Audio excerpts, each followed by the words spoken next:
It is a great honor and a privilege to introduce David Bruckenthal. We're here in your beautiful apartment in Alcana.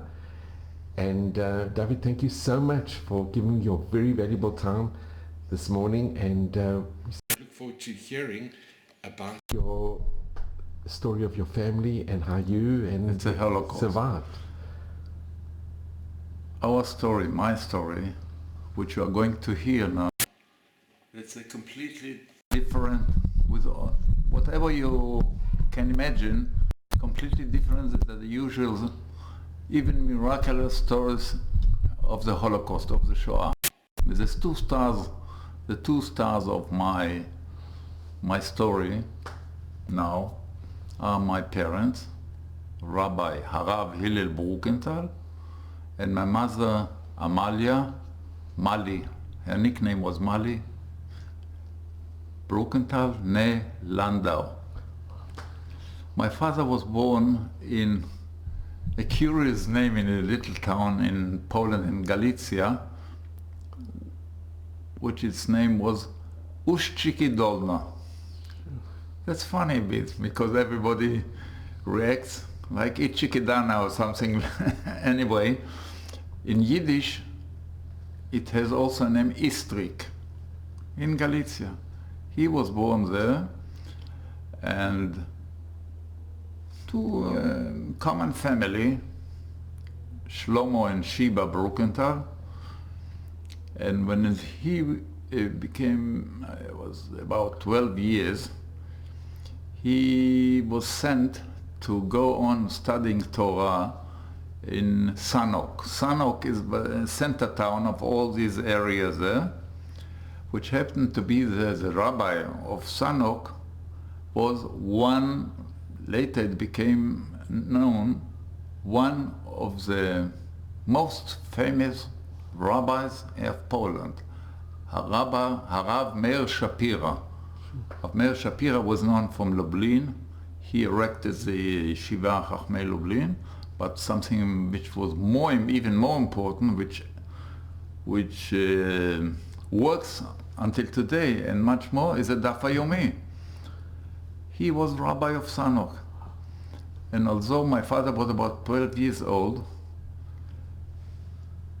they fall in love, if I can tell it this way, because my father was, I suppose so, an Eloi, and they were going together. He took it when later on Rav Meir Shapira went to Piotrkov to be the rabbi of Piotrkov. He took it with him. And something else, he authorized him, smicha of a rabbi, my father, when he was 16. Just the problem, if I call it, the problem of my father was he didn't tell anything about himself. He didn't start, I put it in this frame, he didn't start a sentence with the word I. That's such a modest man. He didn't want to tell about himself. That believe. So it happened so that his first important part of his life, he went together with Rabbi Meir Shapira. And then it happened so that another less famous rabbi, Rabbi Yosef Breuer, he was the Rosh Yeshiva of Frankfurt Yeshiva, Orthodox Yeshiva, Orthodox community. He was grandson of Rabbi Shamshon ben Raphael Hirsch. They were somehow connected, Rav Meir Shapira and Rav Yosef Breuer. And Rav Yosef Breuer needed, for his yeshiva, some Talmidei Chacham, young Talmidei Chacham, which should be the center of his yeshiva. And somehow they were connected. We don't know the real details, but it happened so that Rav Meir Shapira sent my father to the German community, separate community, Orthodox community in Frankfurt. And then, first of all, that Rabbi Shapira and my father were connected until the last days of Rabbi Shapira. The connection wrote to each other, and then I cannot say again they fall in love, I mean Rabbi Breuer, but it happened so that until the last day of Rabbi Breuer, years later in the United States, in Washington Heights, so my father was a youngster in the yeshiva, and I say it, I describe it not because he said so. Almost all the information about my father I know from other people. I heard from other people about him. And he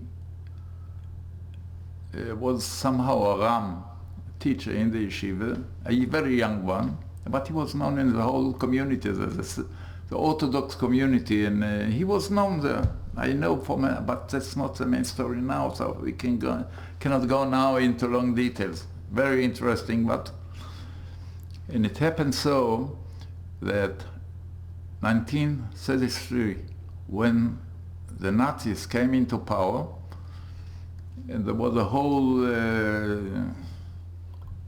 mehumot was along Germany, Rabbi Breuer decided that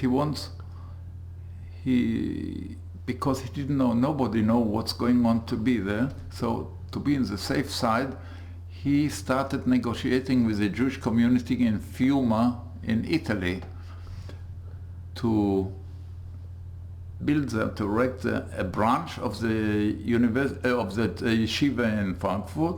In case everything will be much harder and all this, then he'll move there. So in this branch, he was formerly the rabbi of this branch, but he put my father to be the head of this small group of yeshiva bochum there in Italy, but it didn't succeed because the community, it turned out that the Jewish community of Fiume was too small to support such a yeshiva. So, except one of the bachurim there, my father and all the other went for Aliyah to Eretz Israel. So my father came to Eretz Israel in the year of 34, and then he joined a group, a kibbutz, on a temporary place in Kfar Saba, Kibbutz Nor Agudati Kfar Saba. That was the name of the point. There was a problem, a long problem. Poalei Agudat Israel was somehow was connected to Agudat Israel, and they were waiting until the Agudat Israel will give support to be on a real place to get settled in Eretz Israel. But as usual, Agudat Israel didn't fulfill its promise, not in money, not in ground, not in nothing. That I waited there, this kibbutz, waited there about 10 years to get it. And then there was a parallel kibbutz in Gedera, which its name was Chafetz Chaim. And then it happened so, which is now not so important to tell about, but at the year of 44, they united together. They applied to the Sochnut HaYehudit, Rachmana Litzlan, the Zionim, to get a piece of land, to get a money support, budget or something, that they get to settle somewhere. And it happened so. Against Agudat Israel, Mosik Gdolei Torah, they consulted some other rabbis, but 10 years was good enough to wait. But the story of my father happened on a different way. Now I come to my mother. My mother was born from a Jewish family in Munich. In fact, her parents, her mother at the year of 18, her father at the year of 14 came also from Poland to relatives in Munich. So they settled there, they got married, her parents, family of Landau, and they had 5 children. My mother was the eldest.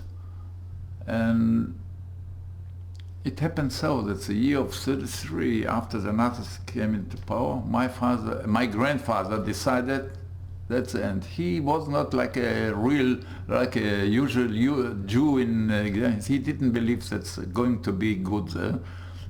He declared, "I'm going to Palestine, to Eretz Israel," and he moved to Israel, prepared for a whole year. I'm not going to be.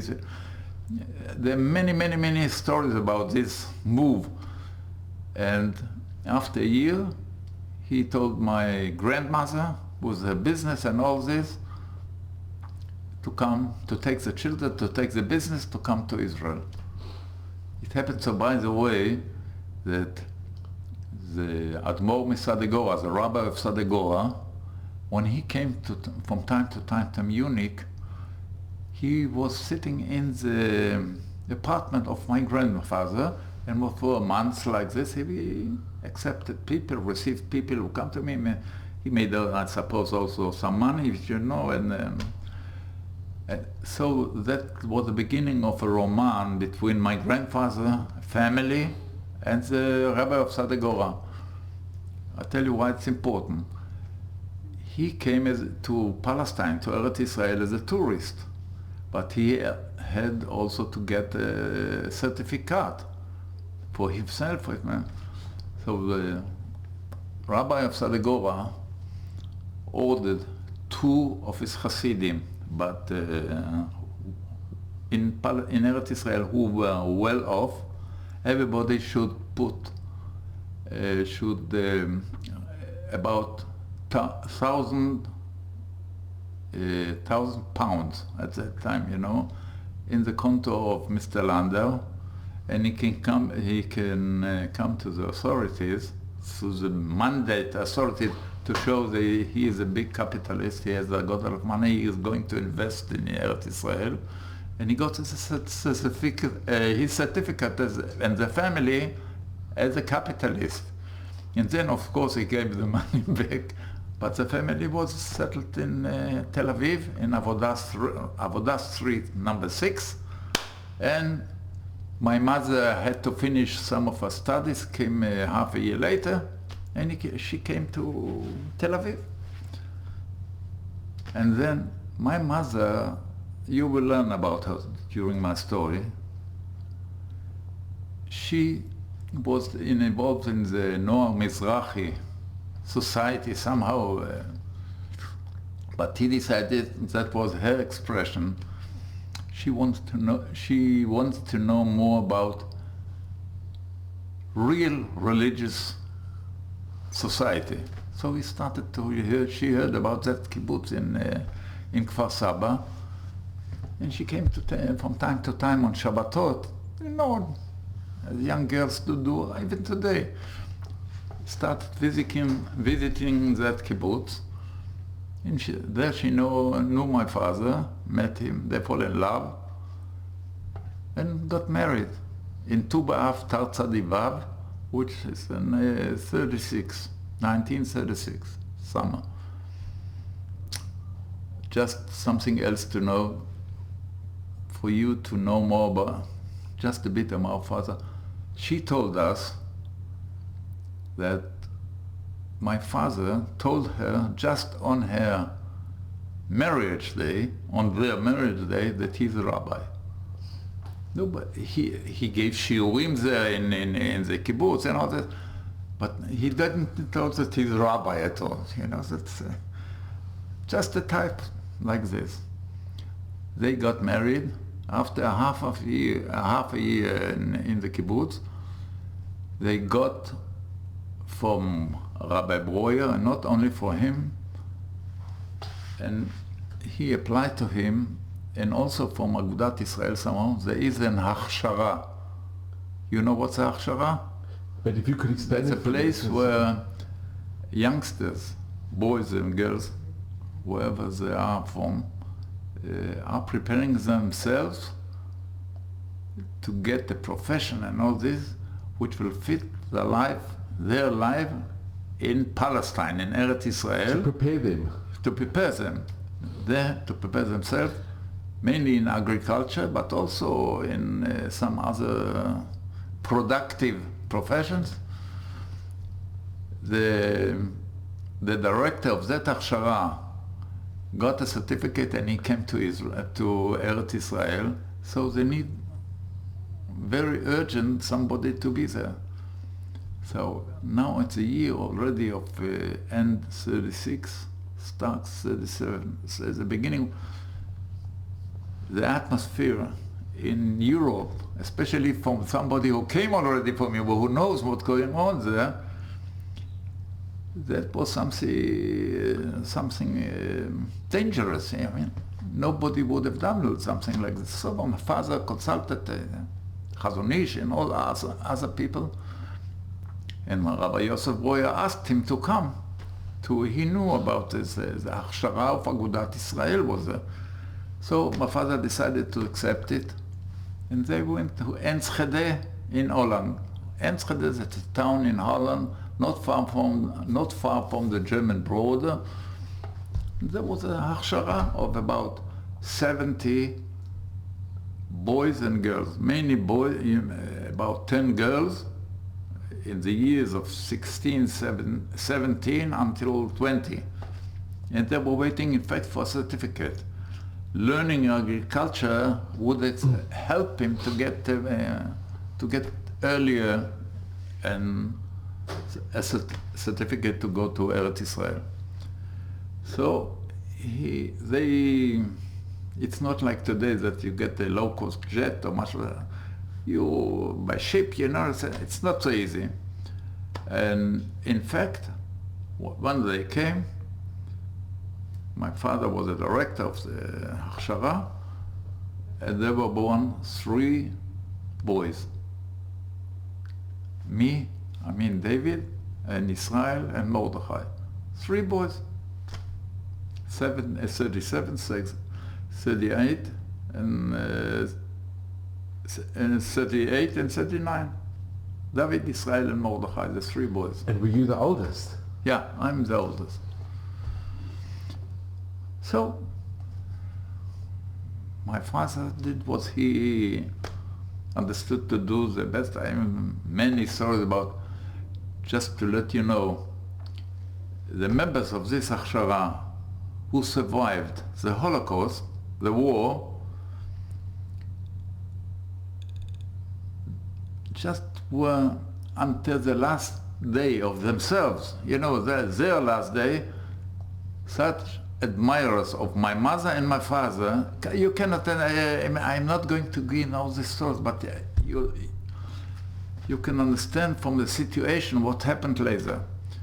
So at May 40, the German invaded to Holland.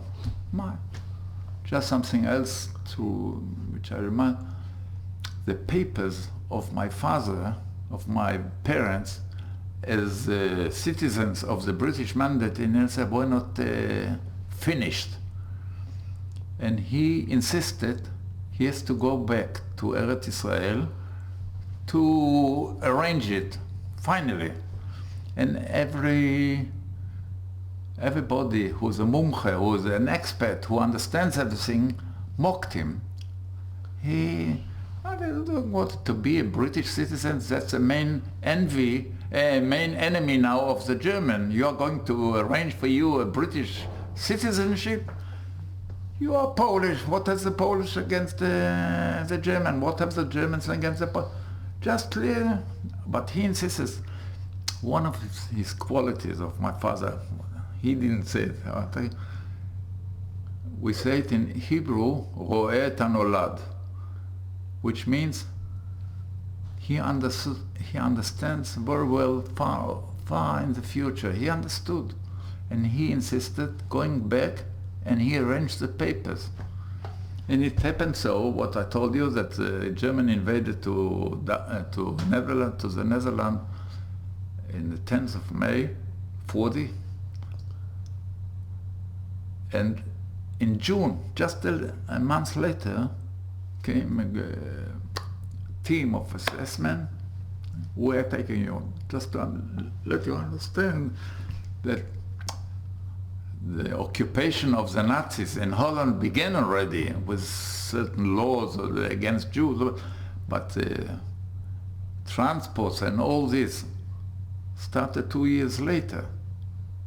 Nobody, my mother as well, why do they take him, you know, and where to? So, just to describe it, they took him, and my mother didn't know where to. So, now, my mother was about 26 years old, with three little kids, and the burden of the whole Hachshara, 70 youngsters on her shoulders.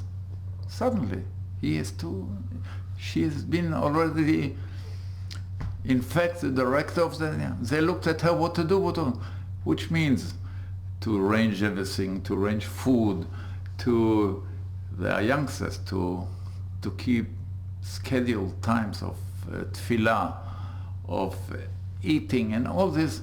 These youngsters has to do that. Somebody directs them, is a leader of them. You know, they looked at her what to do. You know, a young woman, 26 years old, with 3 kids, and that's it.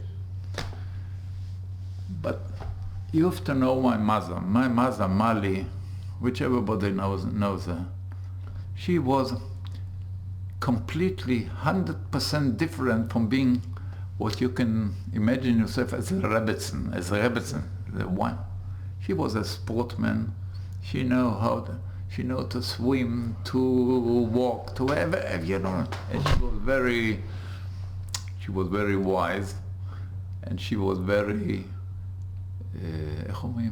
fresh. No, not fresh. Fresh the Germany. She wasn't afraid of nothing.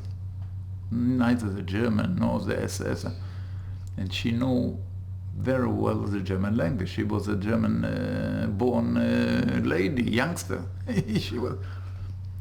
So after some time, I just want to. I'm not going to tell you all the stories, but my mother decided she has to find out where is her husband taken to. So somebody told her there is somehow the government, the real government of this time now, is in Den Haag, in Hague.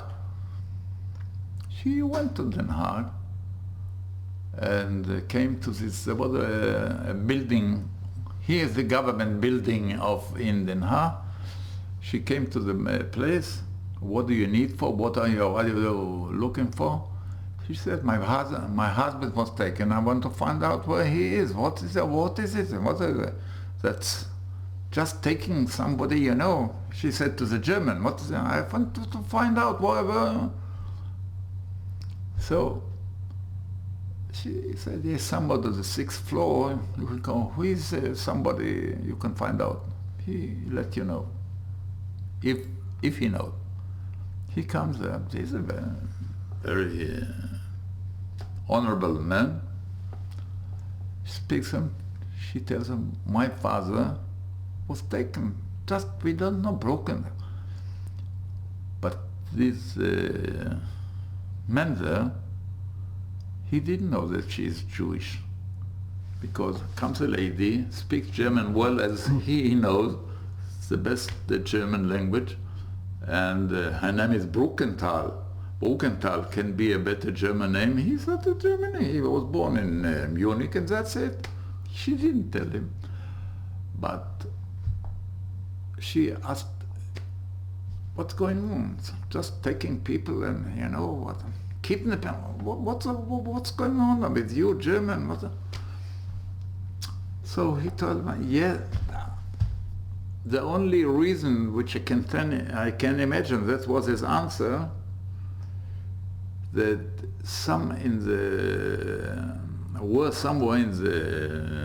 in his papers or something was there may be that something on 4 generations before there was something a stain of something not all right with his blood. You know, maybe that this is a problem. They want to find. They took him. They want to find out what's going on with his grandparents. Where is he from, and all this. So where is he now? He said somewhere in the north of Holland. Place was School. These curious names in Dutch. So if you want to see him, just take the train, and there you can get this. He directed how to go, and wherever there's a problem that somebody wants to ask you, just say that Inkart has sent you. So it happened. She succeeded in getting to this camp in School, which is not far from the Atlantic Ocean, that's the north of Holland. She got there. And she met my father. She talked to him, you know. First of all, she found that he's alive. And now, he didn't know, my father didn't know what's going on with them, with all these groups there. But I can tell you what I found out about, which was found out later, that was a place where the Germans have taken all these, even Jews who has a foreign citizenship. This one, the British citizenship, or as British, the British mandate, and they talk to them. I don't know why. Okay, my mother came back there. At least she knows that her husband is alive. And I have a good friend of mine. He's Professor Dan Michman. He's a Dutch one, and he is a specialist in Shoah, in Holocaust, and all this. And I came to Dan Michman.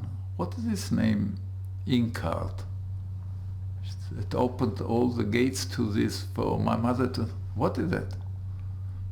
You don't know who's Inkart? You know everything about the Shoah, and you don't know. It turned out that this man was in fact the High Commissioner of the SS in Holland. Just Mali Bruckenthal goes to the High Commissioner and comes to him with a complaint. What's going on? You are kidnapping my mother, my husband, and I don't know where he is. So he tells them, maybe there's a problem. Go send Inkart has sent you. Can you imagine that? But that's how she worked. She wasn't afraid of nothing. And then after it happened so, that some time of her visit to my father at this camp there, this whole camp, and mainly the British one, I have a picture, I found later a picture of all the British captured people there, were taken to Oberschlesien, in Germany, Poland, Silesia. In that place, in that area, were many camps, stalags of the German for foreign citizens, enemy soldiers, all this sort of. And the German had a rule. German on one hand, they killed the Jews. On the other hand, they were very formal, to keep. They decided that Jews who belong to countries in which they have not yet conquered, they were not. The German army didn't. They are not going to kill them on the spot. They just want to put them in some prison or something, not to kill them. So my father was from Palestine at that time. So Romans tried to come to Palestine, but he didn't succeed. On the other hand, England, United Kingdom wasn't invaded. They didn't succeed. So in this meantime, they were going to keep them in the camp, my father. My mother, all this time, got a message from time to time through the Red Cross, because the Red Cross visited from time to time in these camps. I don't know what they saw them, what they believed them, but so once a year or something like that, my mother got messages, my father is alive. The story was, in short, about my father. In this place, in School, in Holland, were met together a small group of the shlichim of all the Zionist movements from Israel to several hachsharot in Holland, or just shlichim to Jewish communities which had come to Holland from Palestine at that time. And they met there, and they decided, I don't know whether it was a formal decision, but they decided, they decided all were kibbutzniks, who belonged to certain kibbutzim in Israel. So I say it because the life of kibbutz was known to all of them. Different movement, which means they decided, that in this group all will fight whatever can do for the one, and everyone will fight for the whole group. I can tell you now that their name, first of all, they call themselves the Combine. You know what's a Combine? No. Combine is a name of an agricultural machine, very known about agriculture. They call themselves just as a name. And I can tell you now, at this time of the story, that all survived. All of this, that wasn't the big group, but all these kibbutzniks really were all together, helped each other, whatever could do. And they survived. In the meantime, I can tell you something else, which means all these were captured by the German at June 40 and were liberated, if I can call it this way, at the 8th of May 45. That's 5 years together, 5 years under the German. Believe it. And the German told them from time to time, just wait, we are getting to Palestine or to England, whatever. And this Upper Silesia wasn't far from Auschwitz. If I can describe it, the smoke of Auschwitz was felt in Upper Silesia. They told them, really, just when we get to Palestine, that you end. But almost 5 years they were together, and they survived, all of them. One of them, which was somehow, a lot of formally, but the head of the group, Uri Kochva of Kibbutz Na'an, he described it in his, he wrote after that, some like a diary, but afterwards he wrote it, he said, when we saw the red roofs of the houses of the Carmel, then we knew that we did it. But that's the place where my mother didn't, there was almost no information what's going on with my father, with the husband. But on the other hand, she had forced to direct the Hachshara. Nobody knows what's going on. Let's say food. You have some of what we call here in Israel mishtar tzena. It was lack of many things. You have to rain something, people must live. Now, just as an example, she wanted very much to get fresh milk. She was also cooking there, the leader of Zachshara, but she was a cook. So she came to an agreement with the farmer there. She got from time to time, איך אומרים שימורים? Conserves from the joint. Somehow, שימורים, the conserves she got for the הכשרה. So she made an agreement with one of the farmers. The lack of food was for the whole population, not only for the הכשרה.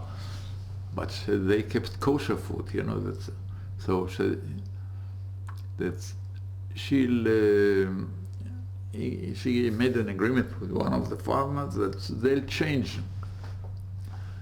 She will she'll give them some of this conserves for him, for his family, and he'll put, there was a big garden to the place of the הכשרה. He will put some in a hole, a can of milk at night, and they'll take it. So,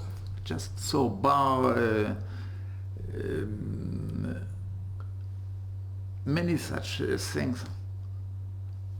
And if you don't have the real food, you'll cook something else. But everybody was aware about the situation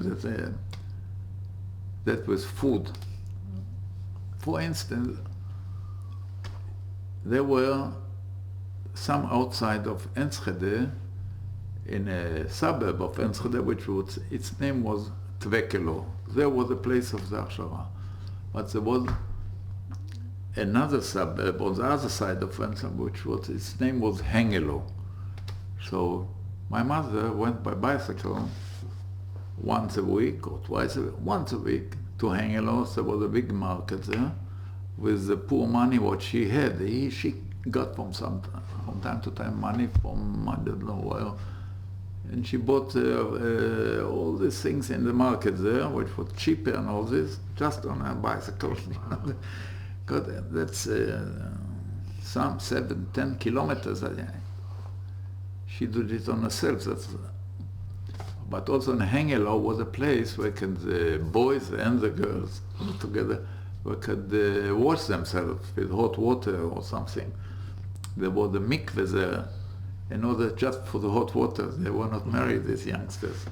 But so she organized somehow that life must go on, not only in food and all this, but to to keep that the boys and the girls will go on time to the workplace.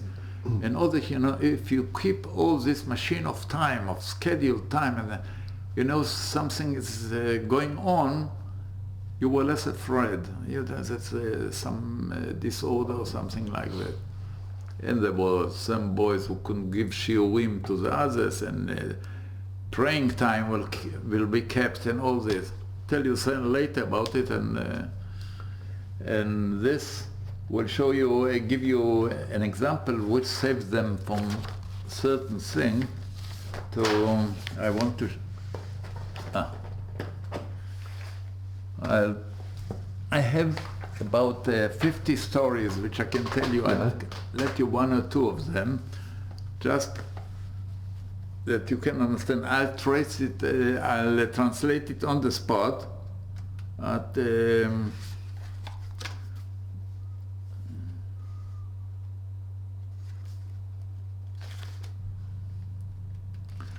Once upon a time, my mother goes from Tvekelo, where the הכשרה was, to Hengelo, to buy. She drove her bicycle, and that's it.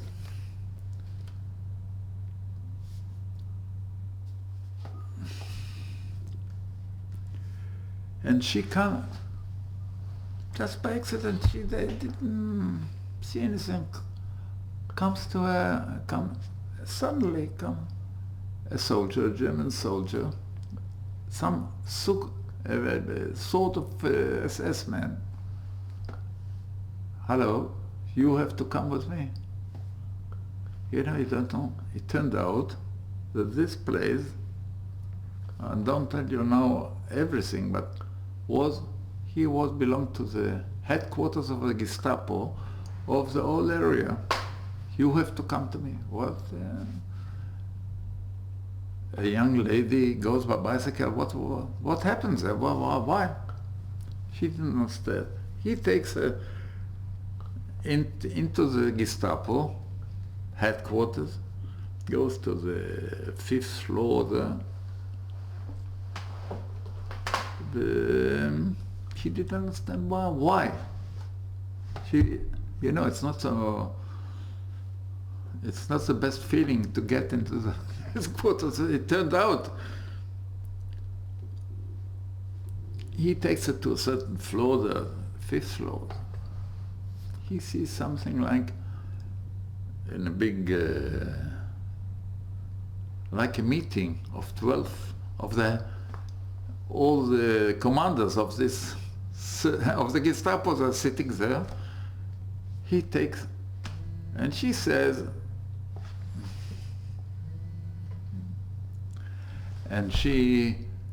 hello, good morning. She says, lovely, what's going on?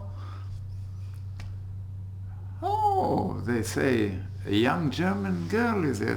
You have to understand that these soldiers, now for a year or 2 years, haven't seen a German girl in the army. And it was known that the Dutch girls didn't want to have any connection to the German, which is not my mother.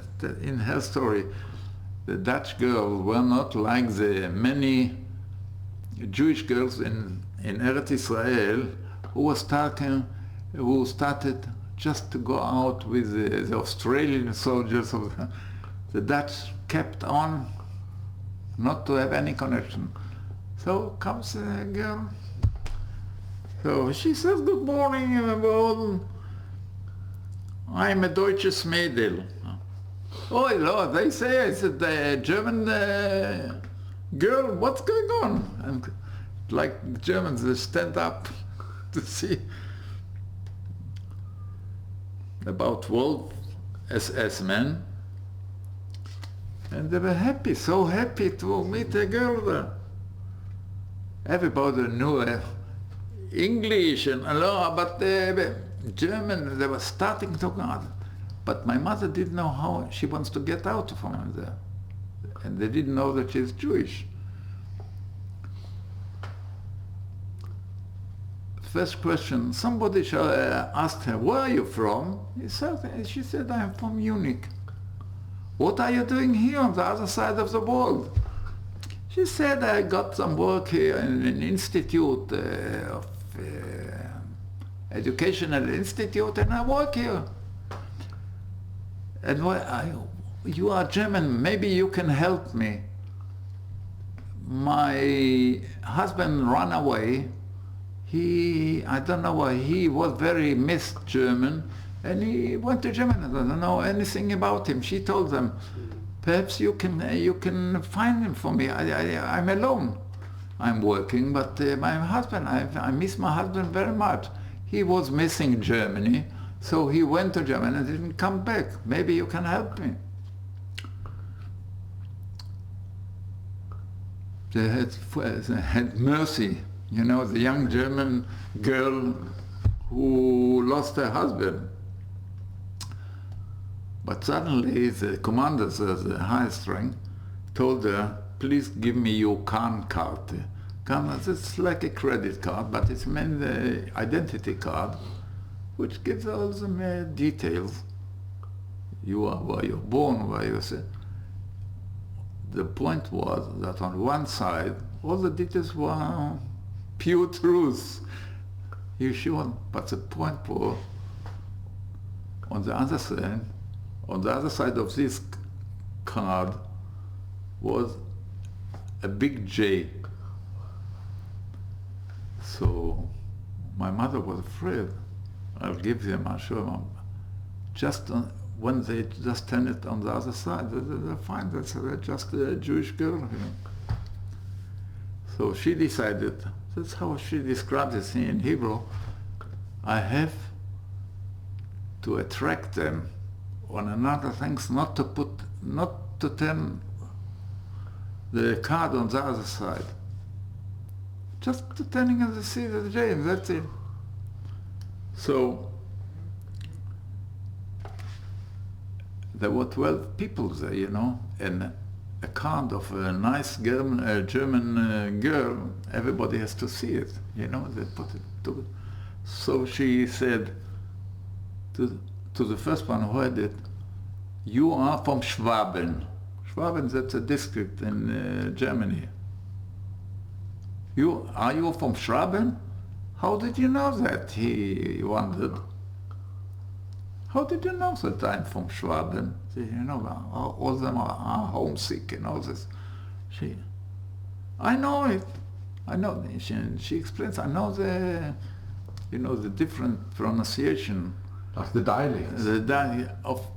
Of the different districts of Germany. You are from Schwaben. And he gives the card to his neighbor. And he already starts to, where I am from, I imagine that you are from Köln, Cologne. They wonder, you know, this girl knows everything. And that was how do you know so good our language? And he gives the other one. And everybody asks, and where am I from? You are from Friesland. Friesland, that's another. How do you know that? And there she got already some she got a better feeling already that she controls the atmosphere there. She said, "You are from Friesland." I'll tell you why. I know that in Friesland, everybody who makes some failure things or failed in some things got something here in his forehead. Yeah, something like that. And you got something here, and so I know that you are from Friesland. And everybody laughs, you know, how she mocked it, one of the colleagues. And just a clue, look at his brain here. Wow. He must, in Friesland, everybody who has something, who failed in something, or is some schlemil or any of that. That's not in English. Look at his brain. They are busy with all this laughing together. And so the next one was from Sachsen. And she gave another reason why he is. And to the end comes one from Prusland, Berlin. She says, and he didn't have to ask her. And she already said, "With you I don't talk at all. I don't want to talk to you alone." Why? Well, what happened? You are from Berlin and I am from Munich. We, the Bavarian, don't talk to this Berliner. That's not, we don't understand you, we don't want to hear from you, and we want You can imagine the laugh. You know, she felt already much better. Yeah, but she said, "Now I have to do everything to take the card back." Nobody put even. And she told them, but because she knew very good how German behave. She told them, "We had a lot of pleasure being together, but now I have to go to work, back to work." And the German, when they had to go to work, that's something very important. "No, you are right. And she took back the card. Work is above everything. And everybody stood up. When she described it, until today, she said, I tried to find out that I'd be sure that I have the card here. 50, 60 years later. But then the commander told to one of them, take her down, and whatever, and she'll go. And now what happened there? They got down. When they got to out of the building, the Nazi told her, now I just want to warn you, don't do again what you've done. She didn't know what you have done. Well, what did I do? It happened so that the headquarters of the Gestapo, the whole place before this building was supposed to be a sterilized place, that nobody should cross it, because of honor, because of security reasons. That's known. This situation is known in many armies, in many places over the world. But my mother with a bicycle, they crossed there. We didn't know that that's like a Gestapo here or something. But something else happened. He told her, don't do it again, and explained to her what's going on. But on the other hand, the whole place around this building was full of 100 Dutchmen. There was a rumor, it was told, that the German kidnapped or took some girl inside. Who knows what's going to be with her? And the German soldier who took her put his arm on his new friend, the Rebbetzin, I say here. He says, she's a friend. She knows that it's not allowed to get through here, and put his hand there, and the Dutchman see what's going on. This SS man goes so friendly with our girl, and they start cursing, mop and all this guy against it. Until he left her, but she couldn't explain what's going on there. And the cousin shouted and others. She had to go to find a bicycle. Everything, the pressure in the wheels was taken out by she has taken it. She knew a Jewish family there, some hundreds meters from this place. She went there, and she cried there. She tells about herself. She couldn't. That was a place where she couldn't. And they gave her. She explains it, describes it. They gave some hot tea and valerian, just to get. Can you imagine such miracles? It's unbelievable. Unbelievable. So she got out from the center of the Gestapo. Can you? But only, my mother said, three things, three points helped her to get through this period when she was alone. My father was somewhere, not known where exactly he is, and to go on working. Number one was that she was a Jew, although a German Jew, but she was already in Eretz Israel, a free country, where Jews are independent, where have self-confidence, can do what they wish to do. Although the British, all the British man, first of all, that's not a Gulitzit, not a Jew from the diaspora already. She had the self-confidence, she got it because already she was in the free, independent community of Jews in Eretz Israel, number one. I say it number one. Number two, what I had, which many Jews had not, the Emunah b'Kadosh Baruch Hu. I had it. I was a religious girl. I knew and was sure that he'll help me. That was. And number three, I had a feeling which I cannot describe it, what she says. I cannot somehow. I had the feeling that my husband, wherever he is transmitting or sends me some directions how to behave, how to solve this problem, how that. I had this feeling.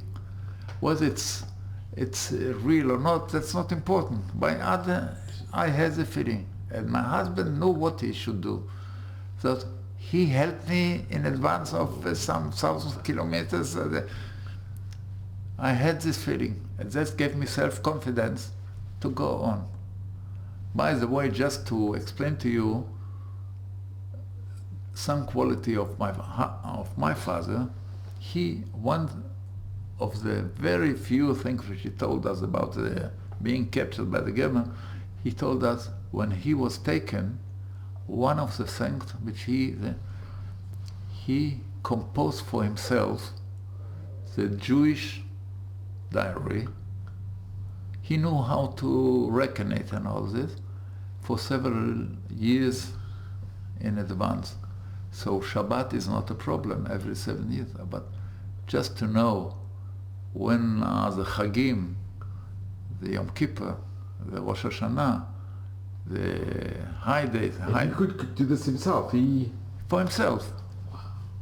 Later on it turned out that he got information from other sources as well, but he did it.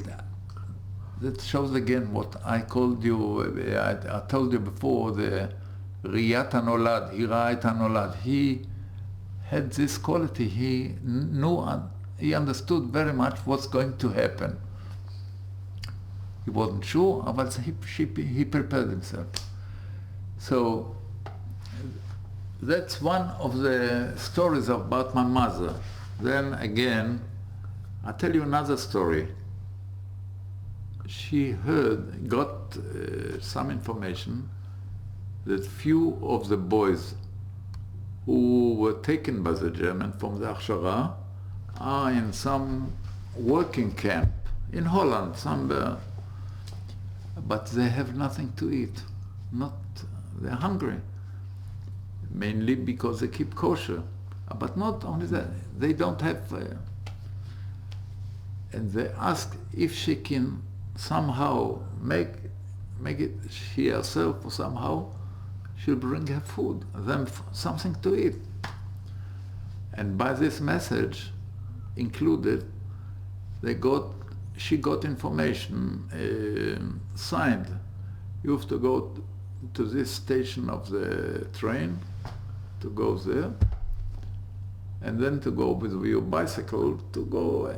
She got a map and she wrote it on her hand, like soldiers. Unbelievable. She wrote all the signs and how to get there. And they told her, you have to go to get to a certain place in some forest, about, let's say, 200 meters, 300 meters from the camp. And there on this camp is a patrol every half an hour. You have to be there to wait when they're passing through, just take the food and come to the fence, and we'll keep looking, finding that you are coming, and we'll take you inside. So she went by train. In Holland, I don't know in other countries, but bicycle is something very important. She put whatever she could on this bicycle, but there's a special tram. When you are going with a bicycle on train, you put your bicycle on a special place there. There was about 10 stops. They put the other side of Holland.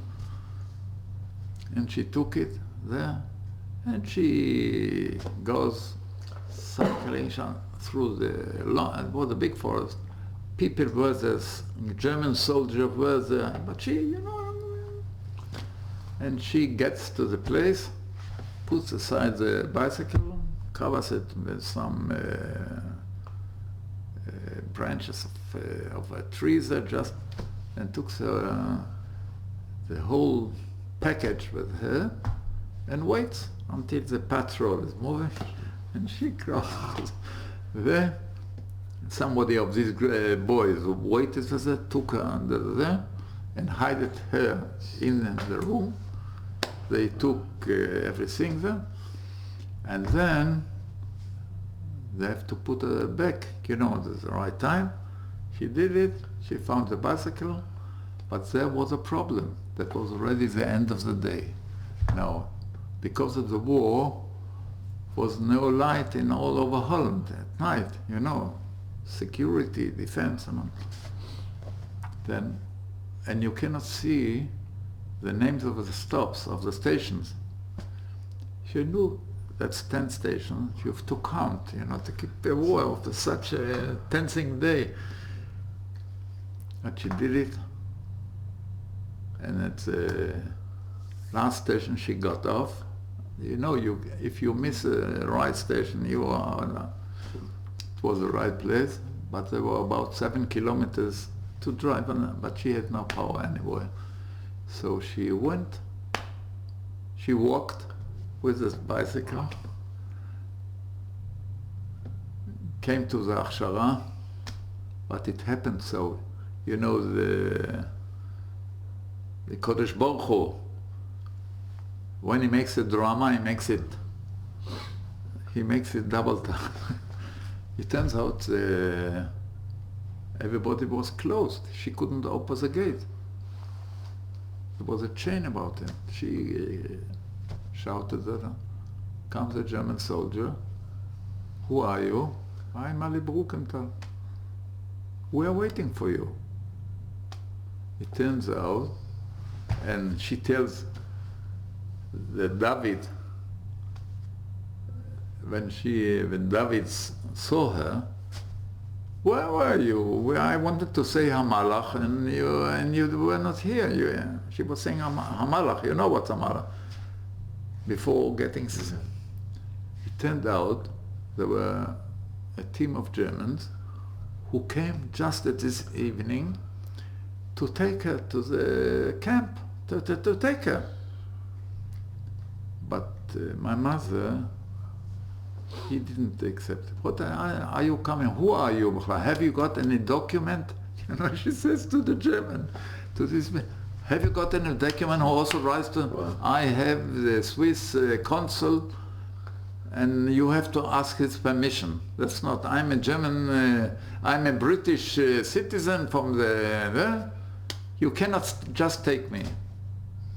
But the German, whatever they could do to the Jews, they did. But against formality, sometimes it's how way of thinking. And she shouted on them, "You cannot take it," and just like that. So they accepted it on the morning, but it didn't help really. On the morning, they connected to the Swiss consul, and he couldn't do anything against them.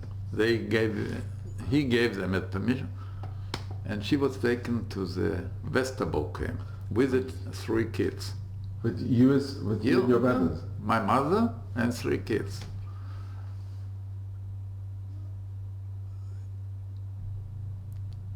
But did they take her because they knew she was Jewish? Yeah. You know, the German got all the list of people, of names and all this. They got it from the Dutch. The Dutch gave it to them. How they to prefer this list or this list, that's a German decision. My mother I tell you, there was another adventure, but she knew the German. When the point was, the German described themselves as a whole propaganda of the Jew. A Jew was something, just novice, zero man, nothing. Whatever you orders him, when they see a lady who shouted on them, what are you doing here? What are you doing? Where's your document? They couldn't understand what's going on. They were confused. It worked. But I forgot some else.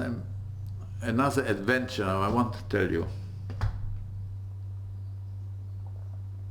One morning, Sunday morning, there was, after the night of first saying Slichot, the first night of saying Slichot, the situation was as following. The boys of the Hachshara, there was a building of the Hachshara, but the boys did not sleep in this building. This building was our family, and the girls were living there, and the whole activities of the Hachshara, but the Bet Knesset, the dining hall, the working, and all this was in this building. But the boys were living in some other abandoned school building, which the authorities gave to them. You can live here. There was about 10 minutes walk. There was a problem in this to do with the slichot. You have to do slichot, if you say on the first night especially, you do it in the midnight. Now, there was a curfew starting at 11 o'clock. So you cannot say the shul was in the main building. You cannot say at Motzai Shabbat, at after Shabbat, at midnight, because there's a curfew, you cannot go back to sleep. So they decided, my mother decided, they together decided that the slichot will be prayed early in the morning in the main building. So it happened so. They were on the second floor where the shul was a dining hall and the shul. They were saying slichot and davening the shacharit. And my mother was Sunday morning was starting washing all the pots and everything from Sudash Lishit from yesterday. She was sitting there whole and starting washing. She was the director of the Hachshara, but you have to do what you have to do. And suddenly, two SS men enter the building on this, not on the main gate, and just next to the kitchen. My mother told us, she felt that's a death, that's something. So they came with a motorcycle, with two motorcycles. She asked them, what do you want? I said, we want just the list of the people who are living here. My mother felt something is, what is the list? She said, nobody is here. All the living people here are they went back to Germany. She told them, now it's a vacation time. I'm just a worker here, and I'm washing pots and all that you see. But she didn't want to wait. She was afraid that somebody will hear the noise from the second floor, and she started playing as she hysteric. What do you want from me, you know? She started like a Michiganer. Just I'm a worker here, whatever. She tried to push them out. They were confused, they didn't understand what's going on. She succeeded in pushing them out. Meanwhile, at least temporarily, nobody, I'm alone here, the boys are on vacation in Germany. What do you want? Go away. She started. And she succeeded just because of their behavior. They went away. Now, just to listen to that, just half a minute after they left, She heard that the motorcycle that was at the left. Just now, imagine, you are a religious man, you understand on the spot what I describe now. Half a minute after the left, 60 boys are ending the Shmona Esrei, saying, Ose Shalom Imrumam. Can you imagine something?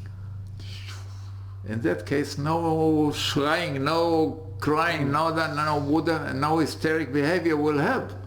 60 was saying just Ose Shalom Imrumam, 3 steps backward and 3 steps. They left.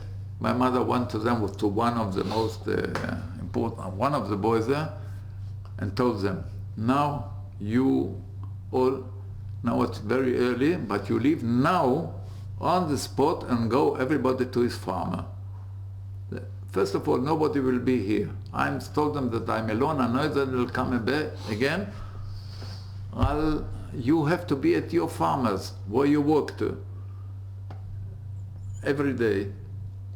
And so they did.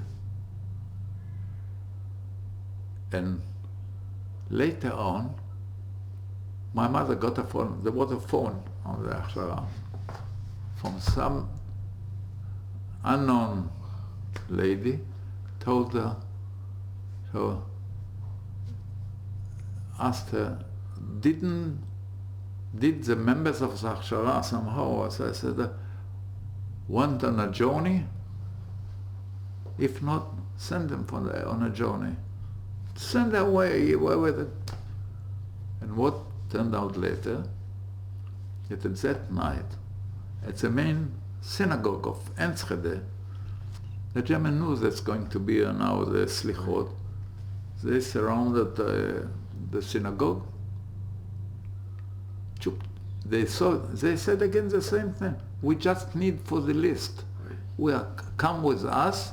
We take to just write down the list. Who are you? And put them on a train. And 2 weeks later, it was that everybody was not alive anymore in Mauthausen. They took them all to Betas. Of this community, of these people who pray the Slichot. And now they send another 2 soldiers. They want a list of who is here.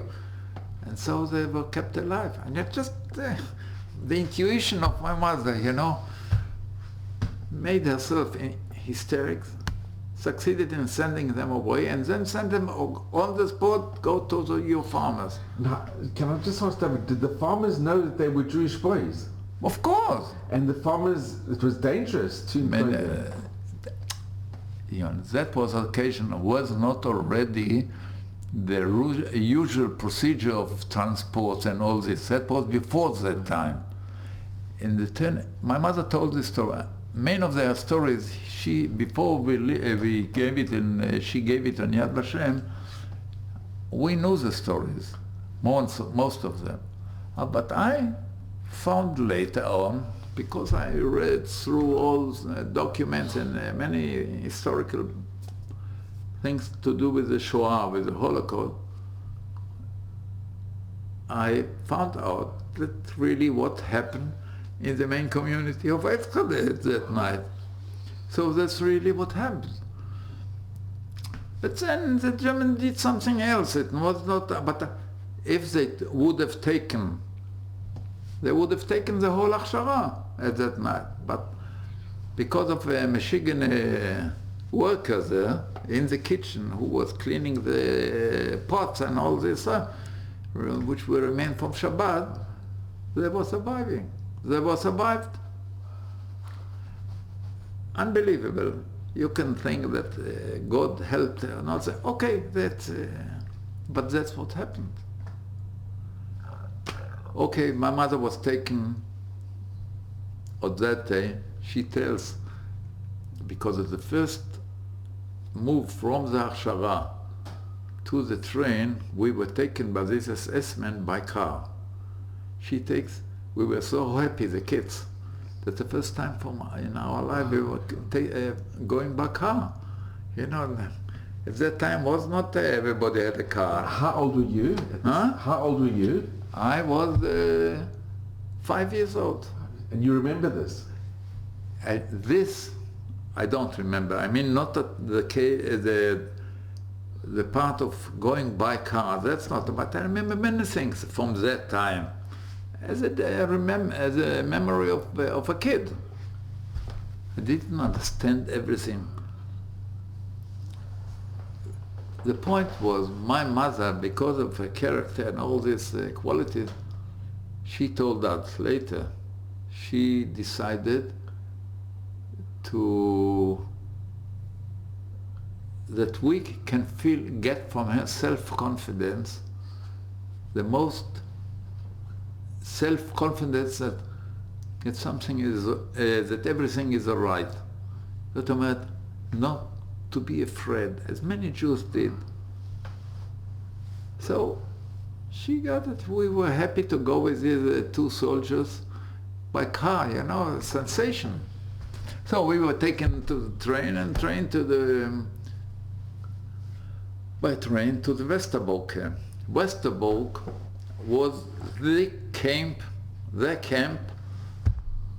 where the Nazis were taking the Jews in Holland, and from Westerbork were going the trains directly either to Auschwitz or to Majdanek. At this camp, nobody knew where the Jews are going to. And the Germans made a whole campaign, a fraud campaign. They told us that Jews are getting, they are taking Jews to the east to resettle productively. You know, the Jews are paradise and all this. They're going to be settled there and working. And even they, from time to time, when the transport started, were coming by mail, in fact, by post, cards, anonymous cards, were putting there. We are in a better situation, we are working, we are getting, you know, everything was falsified and all that. And my mother, one of the things she didn't believe. She didn't believe, she knew that's not true. When you take a lady 70 years old who cannot almost not move, productive, to a life of productivity, to work, to what about this? She didn't believe. So the life in the camp was not too good, let's put it this way. Do you remember being in the camp? Of course, Do you remember? Not everything, but... Were you together with your mother and your brothers? Yeah, I tell you, she, first of all, beside other things, she decided to make we, the kids, the three, will be busy as long as she can make us busy with anything. She walking, taking her there, not to seek and be afraid what's going to be tomorrow. Now, just to find out who she was. There was the night of Yom Kol Nidre. People were living there in barracks. So, and one was a soldier who was guarding there. My mother get to the soldier, told him, listen, we on this night have a special prayer of Kol Nidre, and I want to go there. It was a curfew that night, Ifshan. This naive soldier, so, is it very important? Very important. Look, I'll accompany you to this place of the synagogue, and he didn't think that he leaves the whole barrack alone. He is together. He takes the lady, tells him that's very important. And he brought her to the Kol Nidre prayers, and he told her, look, I'm sure everything is dark here. You won't find your way back. So I'm going to wait here until you finish your you know, that was happened. She was, he accompanied her back to that night of Konedre. So there was a shul in there were many other social activities in the camp, because people were waiting. Nobody knew what's going on, when and what.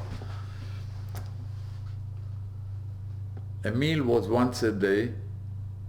You know, people were queuing and waiting. You know, there was some soup and all this. Almost nothing. People were hungry. And the fact is, when people came with the train to the camp, there was a whole office there, the officials were taking all what you have. I mean, something worthy and all this. And my mother got over this. She convinced, look, it's very late for you. You have to go to sleep and all that, you know. Leave it on. People are very tired now. Leave it on. Nobody touched her cases. You can understand that just if you take something, that's no question, you know, you can convince some other. Unbelievable thing. But the life, it was very cold. Just something piquant. We were having floors of the beds, one above the other. Bunk beds. Yeah. So it happened so. My mother told that we, the three boys, the three kids, starting again in Westerbork, to wet in the bed at night. We were already out of it. So it happened so. From the upper floor, it came down, and then and everything was to the lowest floor. So my mother decided all three kids should come down to the lowest bed together with her. First of all, you have another three. It's a blanket. Yeah, blanket. Yeah. Though it will be more warm, it will be warmer, but there's not enough space. My mother, all the time when we lived in the Westerbork, she was sleeping by being seated. She couldn't sleep. She sat. And she slept there, and the three kids together with her. And what happened under the bed, that's not important.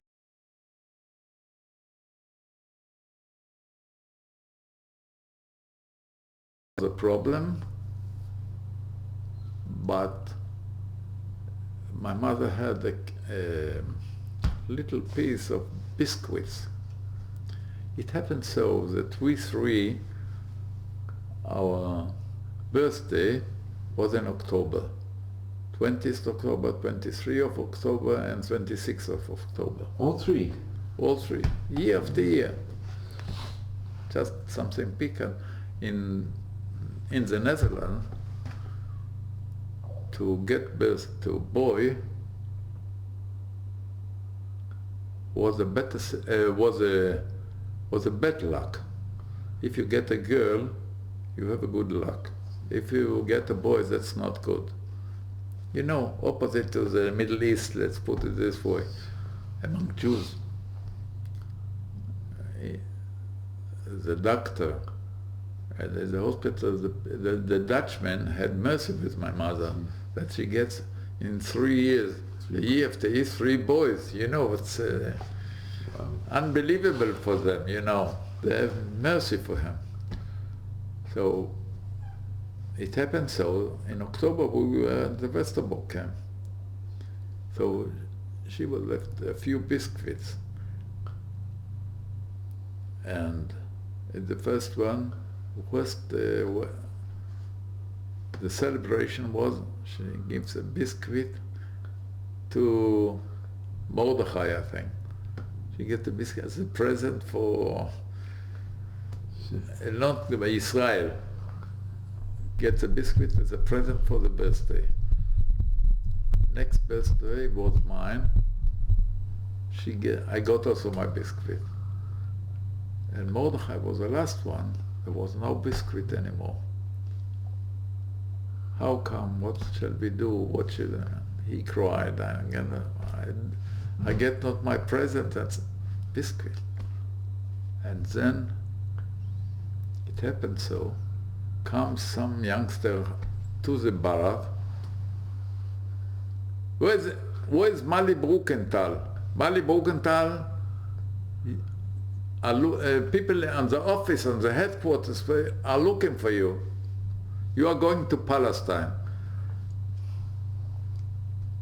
My mother said, don't, with your jokes. He was known as a joker. With your jokes, go away. You don't have... No, yeah, this time I'm telling the truth. But she didn't believe it. But somebody later came also, said, Mali is being looked for. Where were you? And she took somebody who was known in over there, a lawman in this bar. He should come with her to the Judenrat to see what's going on. And they were waiting there.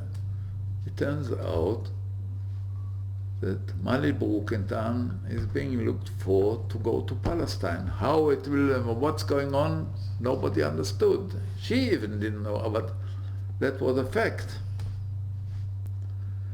And believe me that I'm living many stories of the life in the camp, because then we can get another 2-3 hours. That's too much. Okay, it turned out, in short, the situation was the following. In the middle of the war was signed an agreement through the Swiss authorities, between the English and the German, to exchange British women, children who were captured by the German, who are now under the German, to exchange them with citizens, German citizens, even men and women, who are under the England or English authorities. There was the Templars. Yeah, so that was the first exchange like that. And together with my mother's were also 2 other women, friends of her, whose husbands were together with my father in Upper Silesia in this camp. Just by the way. So they were also in this list. The truth was that the members of this group to be exchanged, were in all over Europe, in Auschwitz, in Majdanek, in ghettos, and the German had to look for them, to find out where they are. That wasn't so easy. And in fact, they found only 50% of the list, because I found it later, because others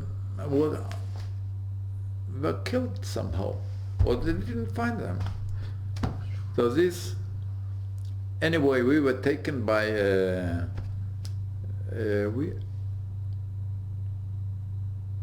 at the day, we were supposed to be taken to the east. That was the decision. And we were taken to Amsterdam. The 3 women, my mother and 2 were the kids, and 2 other women, which were also, their husbands were in Upper Silesia, with my father there. If the list wouldn't have come, they would have sent you to the camps, most probably. The German had to find out the list, not to find out who are or English or real English women, goys, or like us. We were also some like British women with kids from Palestine, British mandate. And women like that, there were not only women, but most of them were among whole Europe in seven. There was also in Bergen-Belsen. There was they had to find out. I read a paper which somebody who belonged to the group in Upper Silesia camp, after the war, years after that, he made a research in the foreign affairs, in the German foreign affairs papers, archive, and he found out the lists of the whole names. There were supposed to be the 150 men. And he found out that the group of us was eventually 69. And the all others, he found the papers were signed nicht zu befinden, which means not to be found. But by hand, somebody there. They didn't find these people. So we were taken from Westerbork to Amsterdam. Can I ask, how long did you spend in Westerbork? 3.5 months. That's something like that. That was, 3.5 months.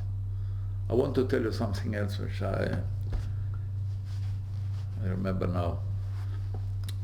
How were people taken to transport to the east from Westerbork?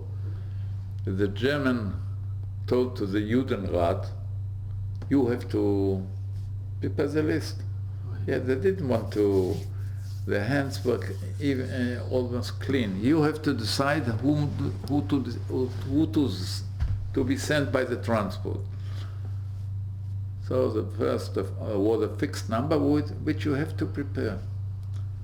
So this list of people were taken at the night before going to the east, were concentrated in 1 or 2 barracks there, with the fence with the fence about rounding that nobody.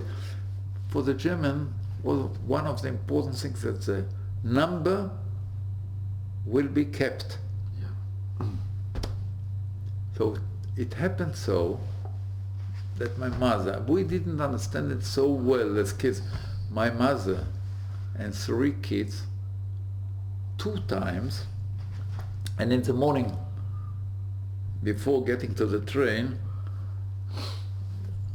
came some German official who was reading the names here to be sure that all the names are, and it happened 2 times that we were in such a barrack, and my mother and 3 kids, were all left at the end, the whole wagon.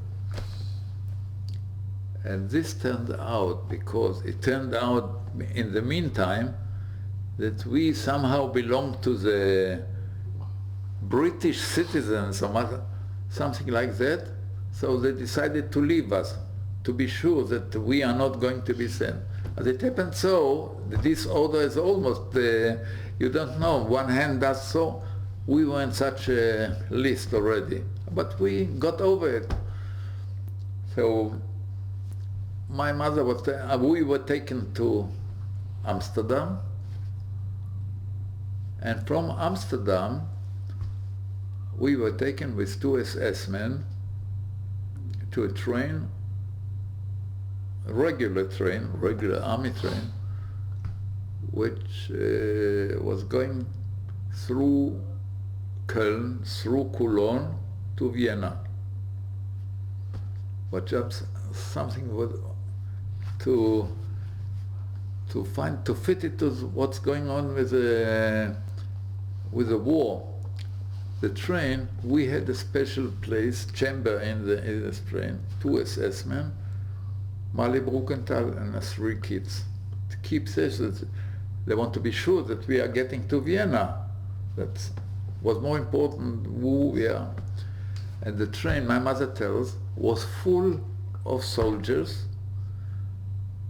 on the way to the Eastern Front. You know, soldiers were happy they're going to fight. They didn't know what's going on there in Stalingrad and all this, you know. But when they saw a woman with 3 kids and 2 SS men having a chamber, they were sure that this lady and the 3 children are a wife of a very important general on the front, which were taken by special 2 soldiers, bringing to them, because we are very German. You can imagine. Wow. That's funny. My mother told us about when we were passed through Cologne. She was very disappointed because she was sure, because all the what was told about the war, bombing and all this, that the dome of Cologne, which is something very, was already bombed and all. And she said, he saw through the train that man in the street, everything is going on as usual. That the Germans are feeling free and everything is going on. So we got to Vienna. Were you the only, your mother and the 3 boys, were you the only ones from Westerbork that were taken on and the 2 ladies, and the 2 other kibbutzniks, ladies who were together with us in Westerbork, they also taken, yeah. So eventually we got to Vienna, which was a place where all the people who belong to this group, to this list, were supposed to come together and then to go on. We spent 10 days in Vienna because it took time until the Germans have brought all the people who belong to the list. And I told you, they didn't find all of them. And there were 10 days. So my mother, as you get now a bit of a character, she didn't want to waste the time there in Vienna. She knew Vienna. First of all, I remember as a kid, she took us to the, Gan Chayot. At the zoo. At the zoo of Vienna, which was very famous. And you were like free, you could go around? Nobody knew. We had this place to live in, to sleep in a certain abandoned school, empty school building there in Vienna. Some said, but no, I don't know whether it's true, that Hitler himself, also part of his elementary school was in that school, but that's not important, I don't know. She took us to the zoo. I remember the one gorilla feeds a young one, and you know, mice. But I remember something else. The streets of Vienna were full of invalid soldiers, German soldiers. You know, having no... amputees. Yeah, amputated hands and feet. Was all the...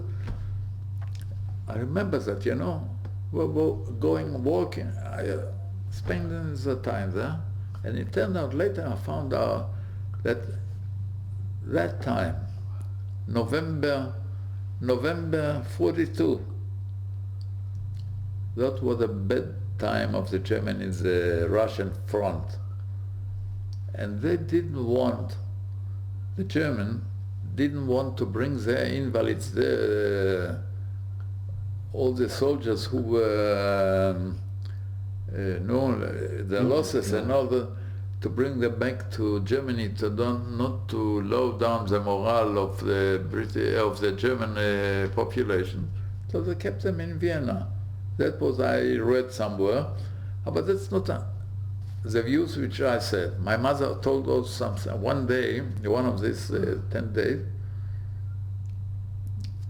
she took the other two ladies from some kibbutzim, but they didn't know German. They came to Eretz Israel from some Russia or Poland.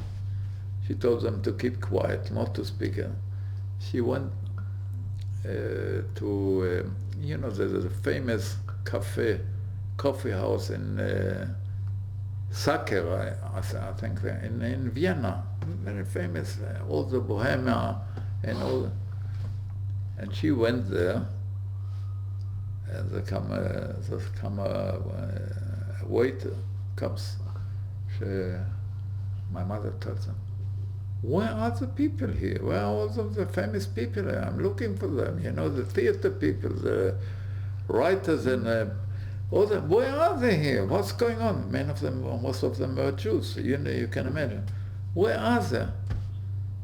And this waitress tells her, "What do you know? Don't you know what's going on? They were taken." "Why? What's going on?" My mother pretend, "What's going on?" In German, of course. No, she tells, "Don't you know the Austrian?" She tells us, the waitress tells her, "Don't you know the Austrian? Whoever shows them sausages, they go after it. That's the reason we were sausage. The Austrian went after the German, the Anschluss and all this. Don't you know what's going on? They were taking all the Jews. Both of them." She explains, my mother. Anyway, my mother wanted to feel, not to waste the time. And after 10 days, we were starting to travel to Istanbul. And David, what year was this? Huh? What year? 42, and November 22, 42. 42. The middle, if you can compare, all the news from the Soviet front, on the other side, in Valins, in the street of Vienna, and we were going to find out what's going on. She went also to the place to see out what's going on in the ghetto, of the Jewish, most of them were living there in Vienna. She found the 3 old people, and they told her all were taken, and we were sure we are also going to be taken. And my mother understood it, she came from Holland. In Holland, that's the same way, what's going on there. There was one reason, main reason. I told you why was it we were waiting 10 days for that. They had to find out the people who belonged to the list. But there was also a by story. There was one of the families, just happened so in Poland, his young son was taken by the German to a camp, and they didn't know what. And now comes the news that you are going back to Palestine, and they were looking for their son. They didn't know. He was taken to another. Now they didn't want to go. But people told them, "You have the chance now, just go." And somebody told them, "Look, he is a boy, a bit older than your son, whose family was taken already. Take him as your son." And they took him. But in Vienna, they still pressed on the Red Cross and all what could be. Maybe that their real son will be found somewhere. and he wasn't found. This also was that's one of the reasons why it took 10 days to wait in Vienna. Because you know already the Germans, they had an agreement, they had to fulfill the agreement, the number should be as it should be. So, just to tell you the end of this boy who replaced her was later on famous in Israel. You should, as I suppose you know, there was a man whose name Dr. Eliyahu Ben Elisar, who was an ambassador in the United States, who was in Egypt, who he was an ambassador. After Begin came, he belonged to Ben Elisar, and later he was a bit a problematic man. For instance, I wanted to meet him. He was also, I suppose, all the time under this problem. His parents were taken. He is a replacement of another boy. You know, this were not his real parents. He was in good connection with them, that he was saved by them, but on the other hand, they were not his parents. You know, I'm not going now to teach psychology, but that was the name of Ben Elisar. Anyway, the train was started going, a special train of ours, I tell you, I name it as my Orient Express train. So we were taken from Vienna to Istanbul. This way took many days because there were problems during this trip. Bombing, they were afraid of partisans, you know, all this time. It took about 12 days to get from Vienna to Istanbul. One of in our family legend is a story that, just imagine the train, everything is covered, no light at night, and stops. But you don't know what's going on. Maybe it could be an ambush of partisans, it could be all windows are covered. There's a quiet in the whole, nobody knows what's going on, that's the story. And my brother Israel, Israel, everything is quiet, and suddenly the voice of a little kid in the quietness of vielleicht ist es ein kleines Mäuschen über der Schiene gelaufen und der Lokomotiv hat sich erschrocken und gestoppt. It means, he says as a kid, maybe that the little mouse has crossed the tracks. And the locomotive of the train was so, he didn't know what to do, and he stopped. That's the reason, you know, that's the thing. Wow. That's the story, a real story, the truth of it. And the whole train was mocking, he was laughing, you know, just to feeling free from the fear. Anyway, we got to Istanbul. I remember that very well. And that was a big place where people were signing and all this. The exchange was there formally.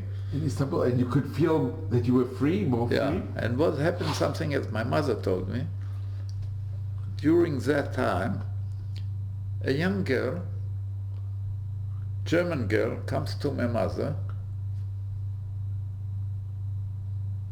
I heard that your husband is in Upper Silesia in our camp there. Yeah. I belong to the Dienstmädel, something like Shirut Leumi today. Yeah, National Service. National Service, a very young one. If you write a postcard to your husband, I can arrange settlement. I can take for it that this card is coming in 1 or 2 days to your husband. My mother wrote, Hillel, we are on our way to Eretz Israel. There we are now in Istanbul. And it happened so that he got the card. Wow. Can you imagine the... So David, you're in Istanbul and you remember? Yeah, I remember seeing crossing the Bosporus by ship, and yeah, I remember that. Wow. So this was a place in Istanbul, was a big hall where, you know, tables with signing, re-signing and all this, was the English side and the German temples and all this side. And they filled all the forms, you know, that and then after this was finished, we were taken, you know, Turkey was in this war neutral. This means, why I'm speaking about it, because from Istanbul to the eastern part of Syria, we were taken still by the official train of Turkey, maybe even part of the Orient Express, but it was a very good place. But now it comes. When we get to Syria, to Haleb, Haleb,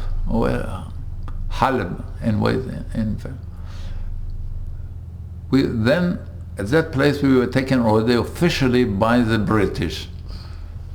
Why do I mention it? Because in all this journey, the behavior of the British authorities, again, about us, was much worse comparing to the German one. Because the German had to fill their duty according to the agreement to bring these people alive and the right number and all this.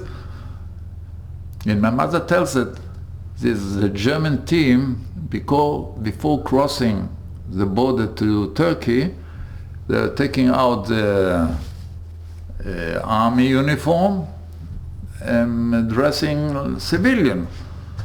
And the British did the same on the contrary in Syria. They were putting us on the worst trains, you know, for cows, for this. They were taking us. But just, they took us, you know, we are already in Syria.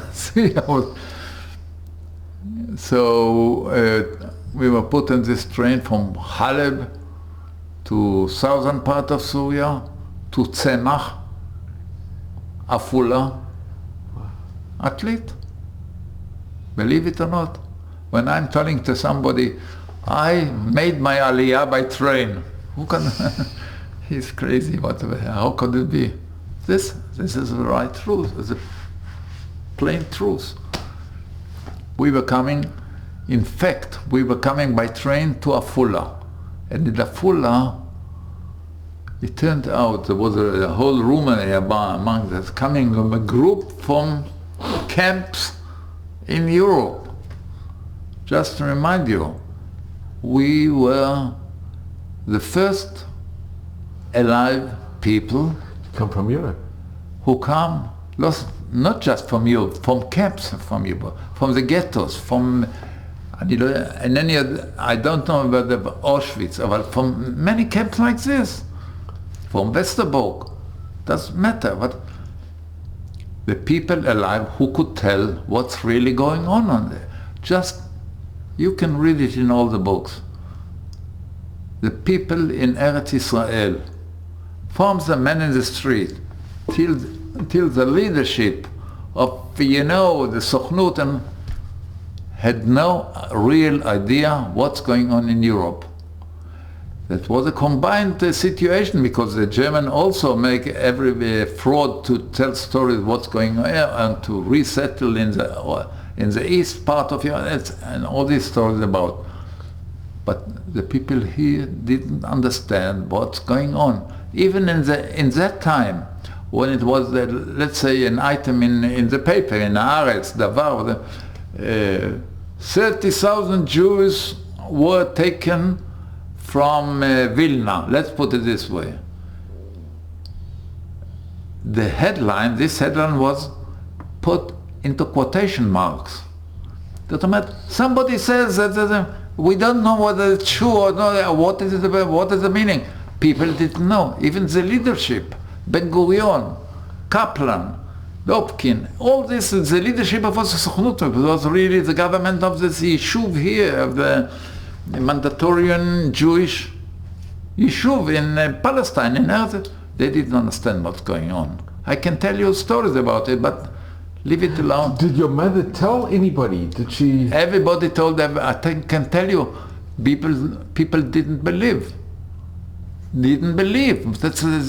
I tell you just a little story. The parents of my mother lived in Tel Aviv. That's a business there. After the story, people were coming, whether you know about the whole, during the whole issue was a big fuss about it. Somebody knocked on the door in Avodah 6, Avodah Street, they were living. Somebody knocked on the door of the apartment of my grandmother. It was noon. She was getting out from the business just to prepare lunch. Somebody comes in, an elderly man. He is the family Landau. He says, yeah, I heard that your daughter came yesterday or day before yesterday from Europe. And my grandmother said, Gott sei Dank, thanks to God. And this man started shouting, knocking on the table. Don't you understand that you are sacrificed on the British propaganda about what's going on in Europe? Don't you understand that as a whole bluff? I was a lawyer 30 years in Berlin. Can you tell such stories about the German? He shouted on my mother, on my grandmother. That's just nonsense. That's British propaganda, and your daughter is joining it by telling stories. Can you? I was a Rechtsanwalt, a lawyer in Berlin 30 years. He shouted on my mother. On my grandmother. My mother wasn't there. And my grandmother, she was a very low, the height was this way. Short. Short. But she was a very, very clever woman. I tell you why. She slowly but surely pushed him to get out of the apartment. And when she succeeded, she closed the door. But you don't know why. Not because she couldn't. My grandfather was a big, strong man. He was afraid that my grandfather would come from the business, and he will break his bones. You know, he wouldn't. For such sayings, for such belief, I'd give you this family story that you will understand that people didn't know. Tell you another story. My mother didn't join to this case, but it was written in the books of historians.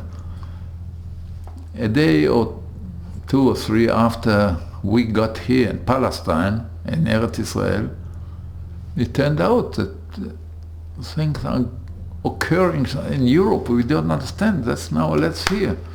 So the Sochnut, the leaders of they decided to make an open press conference with the leaders of the Sochnut and the press, in the measures of that time, 42. The 3 women of this group will tell what's going on in Europe, alive, and photographs and all this. And there was one member of the Sochnut, of the important VIPs, who was in charge of these 3 women, to take care of them, to bring them to the... So this meeting was, and tried at that time to do what they call, told the stories. And after the end of the meeting, the member of this VIP who was in charge of them took them on a certain place there in the building to give them some tea to drink or something to relax or not.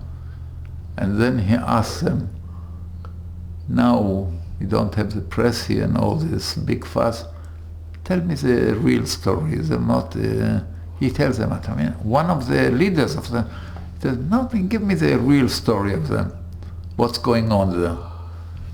And one of these 3 women stood up, got him, slapped him, and I don't know whether the same go to hell or something, and left the place. I give you this example. That's not my story, that's my mother's story, because she wasn't one of these 3, but the historians write about it.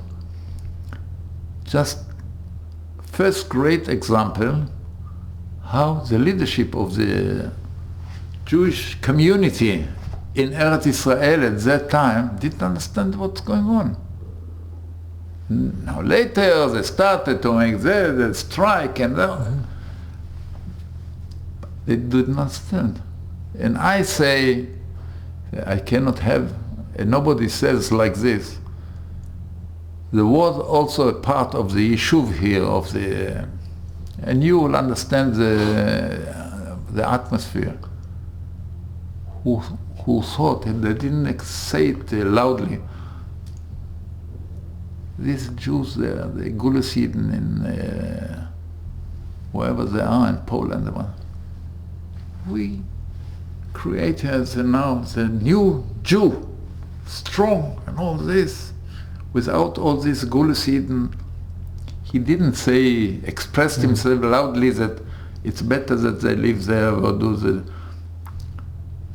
but there was a thought like this. I tell you, heard it. I had many friends from all these communities, but that's less important now. That's not our subject. But when we came, going back to our coming to Israel, we came to Afula with the train, and then there was a big people. Many people came to see, to accept us, to receive us. And then it turned out that the British, if we were going out, getting on in by train, it is to go to Atlit through Haifa.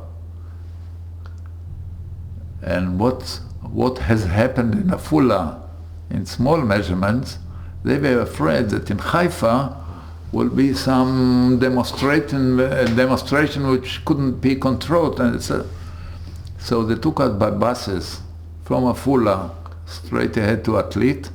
By train it couldn't be traced to Atlit.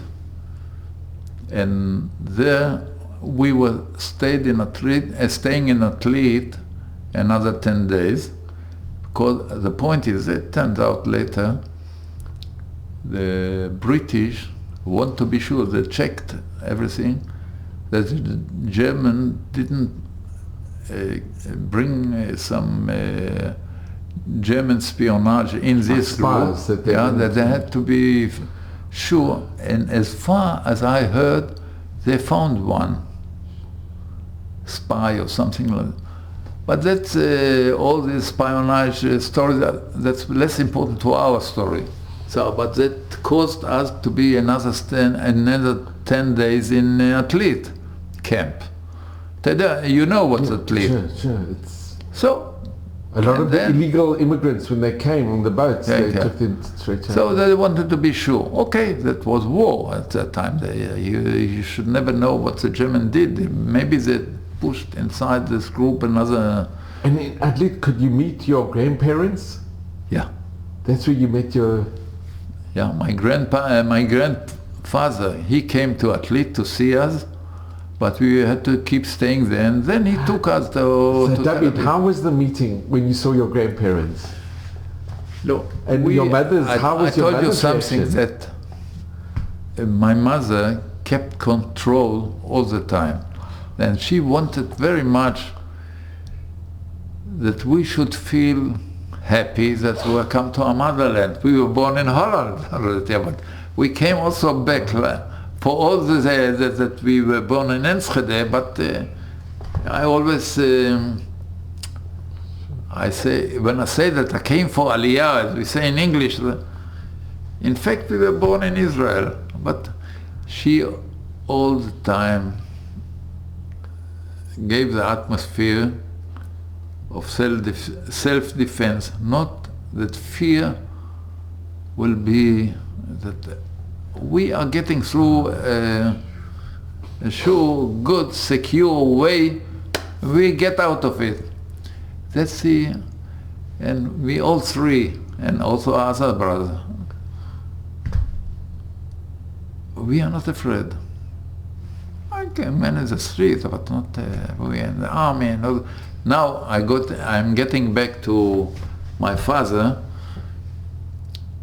My father spent his time 5 years at this group. There went also problems of the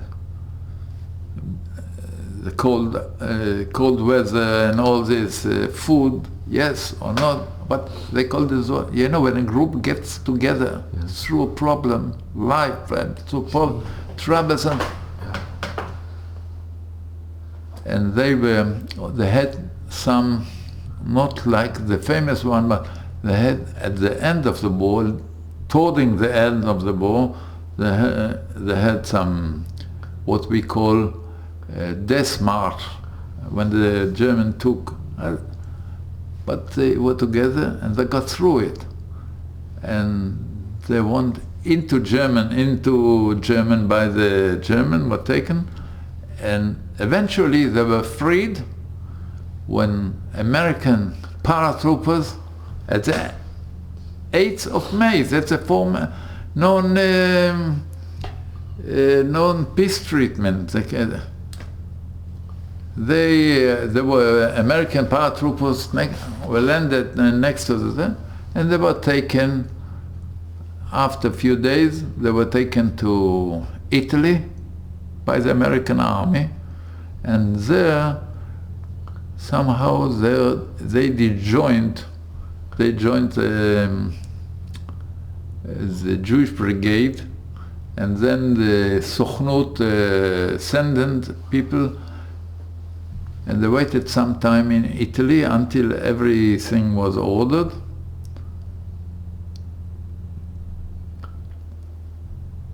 And they were taken by a ship, Mataroa. Mataroa is a famous ship because something else, not because of my father and the group. In the same ship was the first occasion of knowing each other, were also Tolik and Lolik. You know who is Tolik and Lolik? That's a nickname of Naftali Lavi Lau and Israel Meir Lau with the boys of Bruckenthal. And they were on the ship together? They knew each other. Naftali Lavi tells on his, I didn't know, Naftali Lavi tells in his book, in his biography, my mother called me once upon a time. You know what's written in the book of Naftali Lavi, Hen Am Kelavi? I heard that he published a book. I didn't know, didn't read it now. You know, don't believe it or not, he tells about Abba.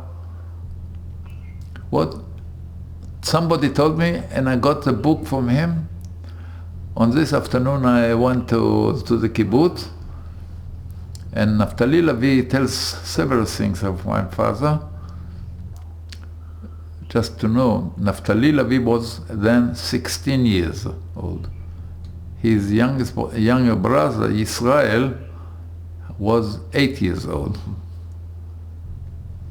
And he was in charge of him. But it was a whole group of boys from Bruckenthal. And Naftali Levi tells that my father gave lessons, Torah lessons and all this in the ship. But he gave him the first lesson of education and politics in Eretz Israel. My father had the advantage. He was already in Eretz Israel. He knows what's going on in politics and all this. And he tells in his book, after a few days in Atlit, was a group of leaders from the Aliyat HaNoar who were supposed to interview all these youngsters where they are going to be sent to and there were two religious men, and that's how he describes it. First of all, just you will understand how curious it was. They came just on Tisha B'Av. Tisha B'Av. But there were two religious men, one with a long beard, and one, how he describes it, with a mustache and a face like Errol Flynn. That's what he described. And he says that my father told him, you should choose to go with Errol Flynn. My father didn't say Errol Flynn, because he was of Poalei Agudat Israel, and you should insist that you and the boys of Bruckenthal should go on and be in a Haredic school, not to be sent to another kibbutz. Harav Israel Lau tells me and describes it, I don't know whether it really was not, that outside of this meeting were ready as the buses to several kibbutzim where the boys are going to be taken. Not only these boys, but the first lesson was you should insist you want to go to Haredic schools. That's the way how they were educated. They have no parents now, but so he got from my father first lesson of politics and education in Eretz Israel in our days. And the story, anyway, when I tell you another story that's very piquant. In the meantime, I told you that after 10 years of waiting, at 44, two kibbutzim of Poalei Agudat Israel were united and getting to the place where until these days is kibbutz Chafetz Chaim. They got the land from the Sochnut, land of Keren Kayemet, and. But as the first, that place was for a temporary time, was another kibbutz, whose name was Shar HaNegev, at that place. And they moved to the north, which is known until nowadays as Kfar Salt. You heard this name. So, but at the very beginning days, was no electricity in the kibbutz. Was only one place of electricity. They left, there was, איך אומרים באר? It's like a well. Well, an electric well, they left it there. They couldn't take it with them. And that was the only spot where was any electricity.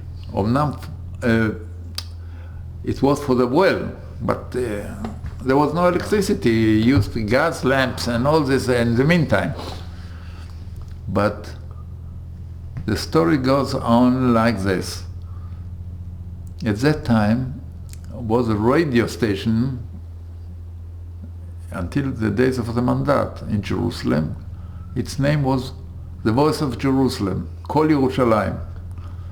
And they were working, transmitting 3 times a week, news or whatever at that time, news, and also was a special place for המדור לחיפוש קרובים, תא דואר 92, ירושלים. I remember the... That is for relatives to know. Not whoever wants to send something for...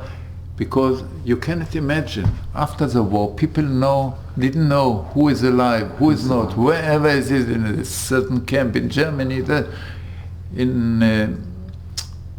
people want to find each other. And we were sitting, some of the members of the kibbutz, he was an electrician, he didn't know how to connect Parat, we call it Parat connection with the electricity of that well. And the one radio big, was connected to this, so we could hear every night, no light, nothing. A few members of the kibbutz, and the kid, David Bruckenthal, who was at that time, it's the year 45, summer 45, I was 8 years old. Sitting and hearing the news and the messages from, and one night, just like this, we heard הלל ברוקנטל מוסר דרישת שלום למשפחה בקיבוץ, אני בדרך לארץ ישראל. And you heard the message? I heard the message. Otherwise, I heard as a kid, because you have to understand something about me. Even at that age of 8, even younger, I was very much interested and I knew everything about politics, about what's going on in Europe. I came from Europe.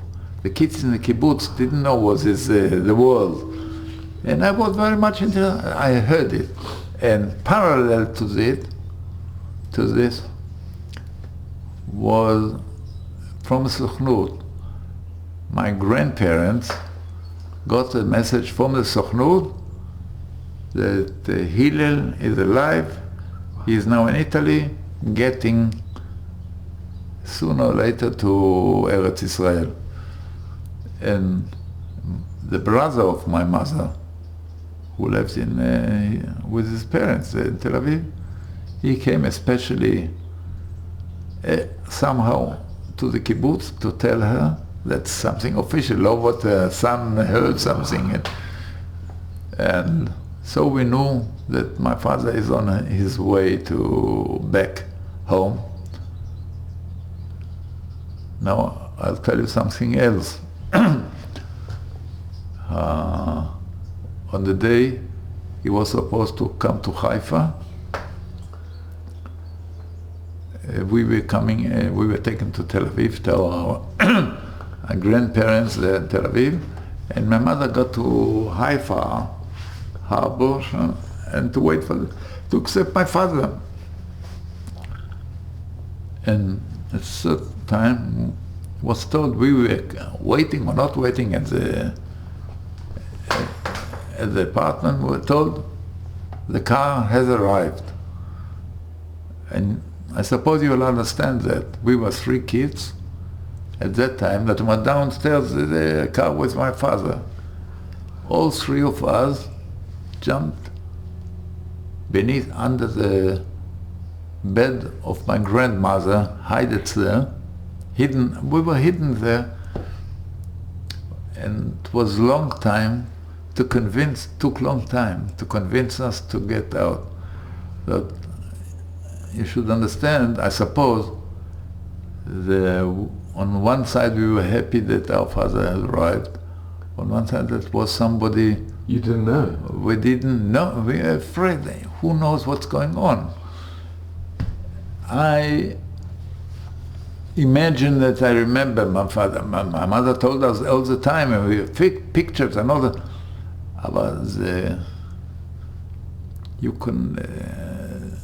The controversial feelings of kids who didn't know comes a strange man who's supposed to be a father, we know everything, but that's a feeling of a kid. That's a fact. It took some time to convince us to get out from under the bed of my grandmother to meet our father. It wasn't so easy. And when you met your father? Okay, we were happy, but from a strange man to get the family feelings, that's not so easy. Just imagine it. It's very hard. And for him, it was, I always explain to people, take a man who is prisoned, or lehavdil, man who serves in the army. In the prison, he knows he got 10 years prison. So he makes on the wall, we call it Tavlat Yeush. You know what it is? No, it's... you sign every day, but you have 10 years, and in these 5 years, nobody knows. That's not fixed. Nobody knows how much time it will take, if we survive it or not. Who knows? And a man who is in such a situation, he can imagine what's going on. He gets information. It's not so easy. I tell you something. Did he cry when he saw you? Your father must have been so emotional. It must have been... Yeah, of course. I tell you something else. For the first time when he came back to the kibbutz, we call it, there was time of rehabilitation. We have to get used to another situation, another society, another rules. We were told, I didn't see it, but my mother told it. It happened so, one of the first days in the kibbutz, the apartment of the kibbutz was a small room at that time. Somebody came to say, I suppose shalom, or said, to say something to my father, knocks on the door, comes in, and my father spontaneously stands up and stands straight like he did 5 years. Spontaneously. It's funny, but you can imagine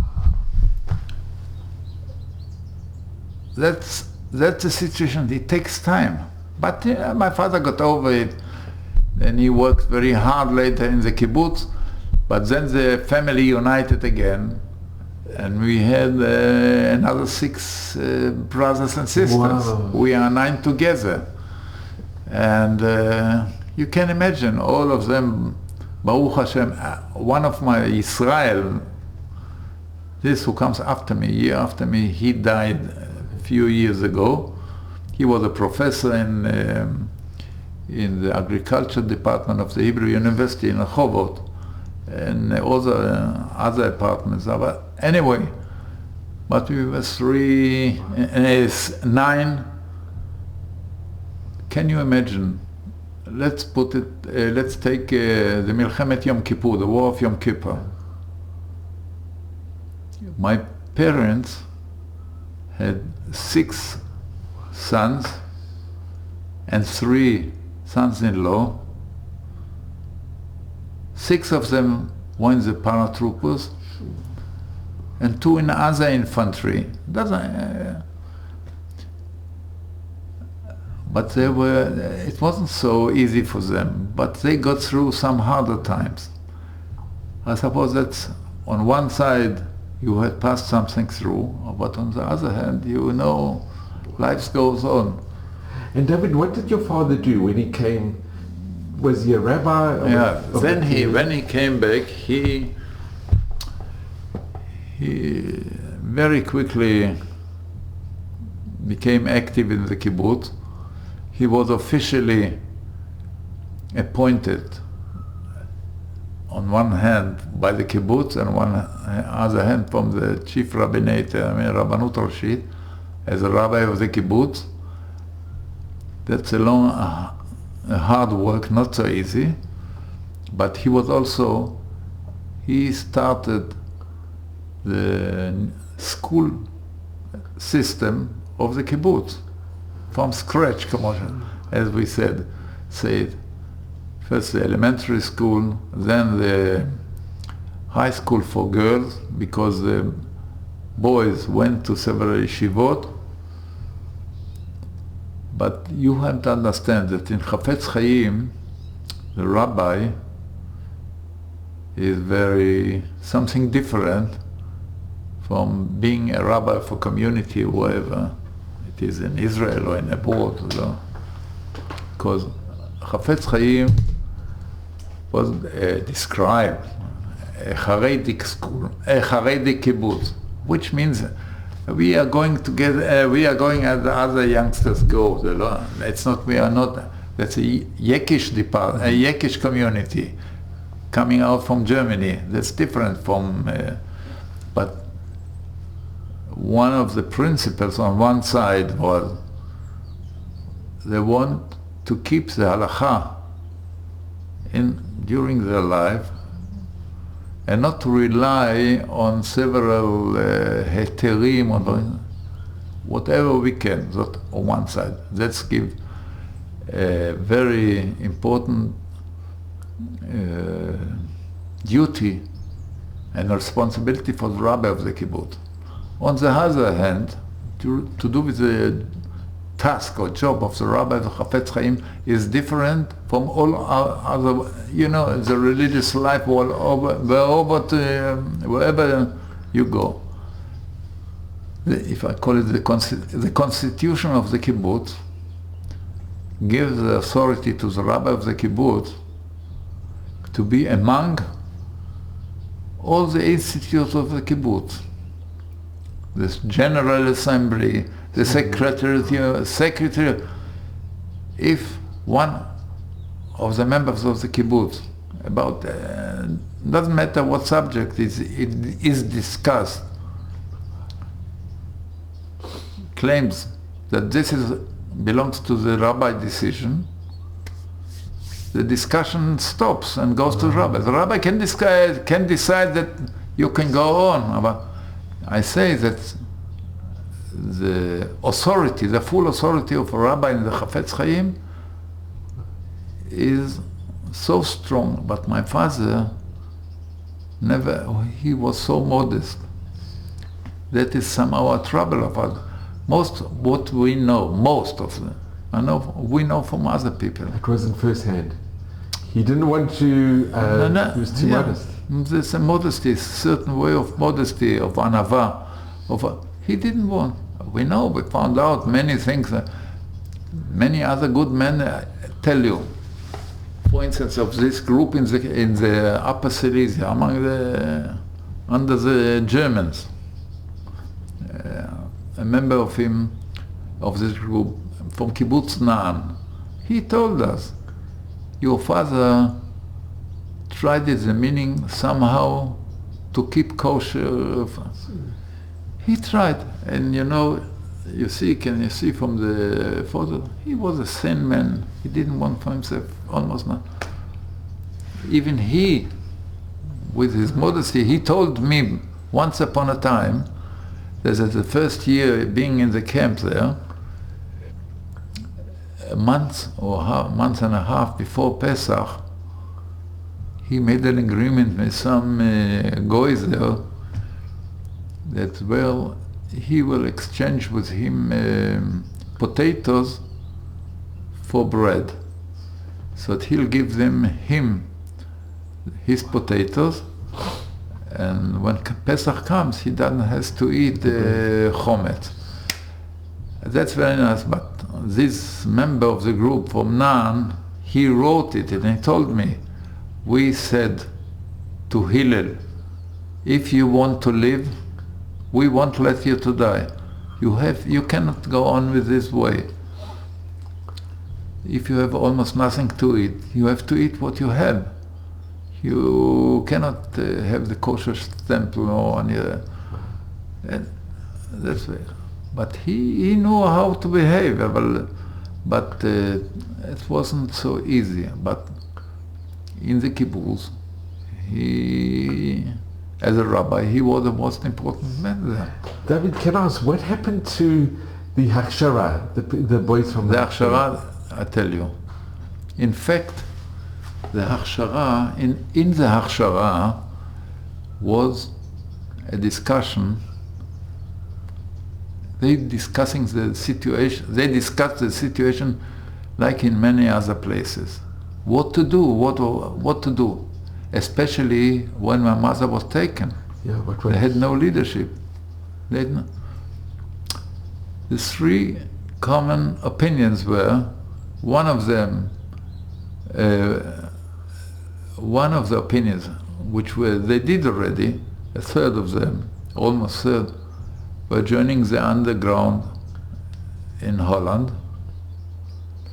Another third were hiding at farmers' places, wherever the farmers accepted it. If they accepted it, that they will hide there.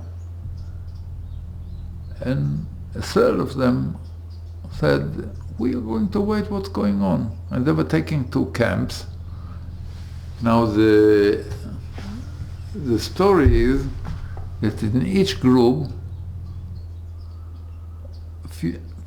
a part of them were died or by hiding by farmer. The farmer was because of a slaughter, because of the German took them and killed also the farmer. Yeah. And the same happened in the camps. Most of them were killed in the camps, and at the end, about 50% of the Hakshara, whatever they did during the war, about 50% survived. And was somebody who did a research about all the Haksharot in Holland. And it happened so, he writes it, that it happened so that the percentage of surviving in all the Haksharot, from all the movement, was the highest in the Enschede Agudat Israel Hakshara. But highest. There were 50%, others were, let's say, 45%. If somebody wants to learn something about it. So. And did they come to Israel? Did they come? Most of them.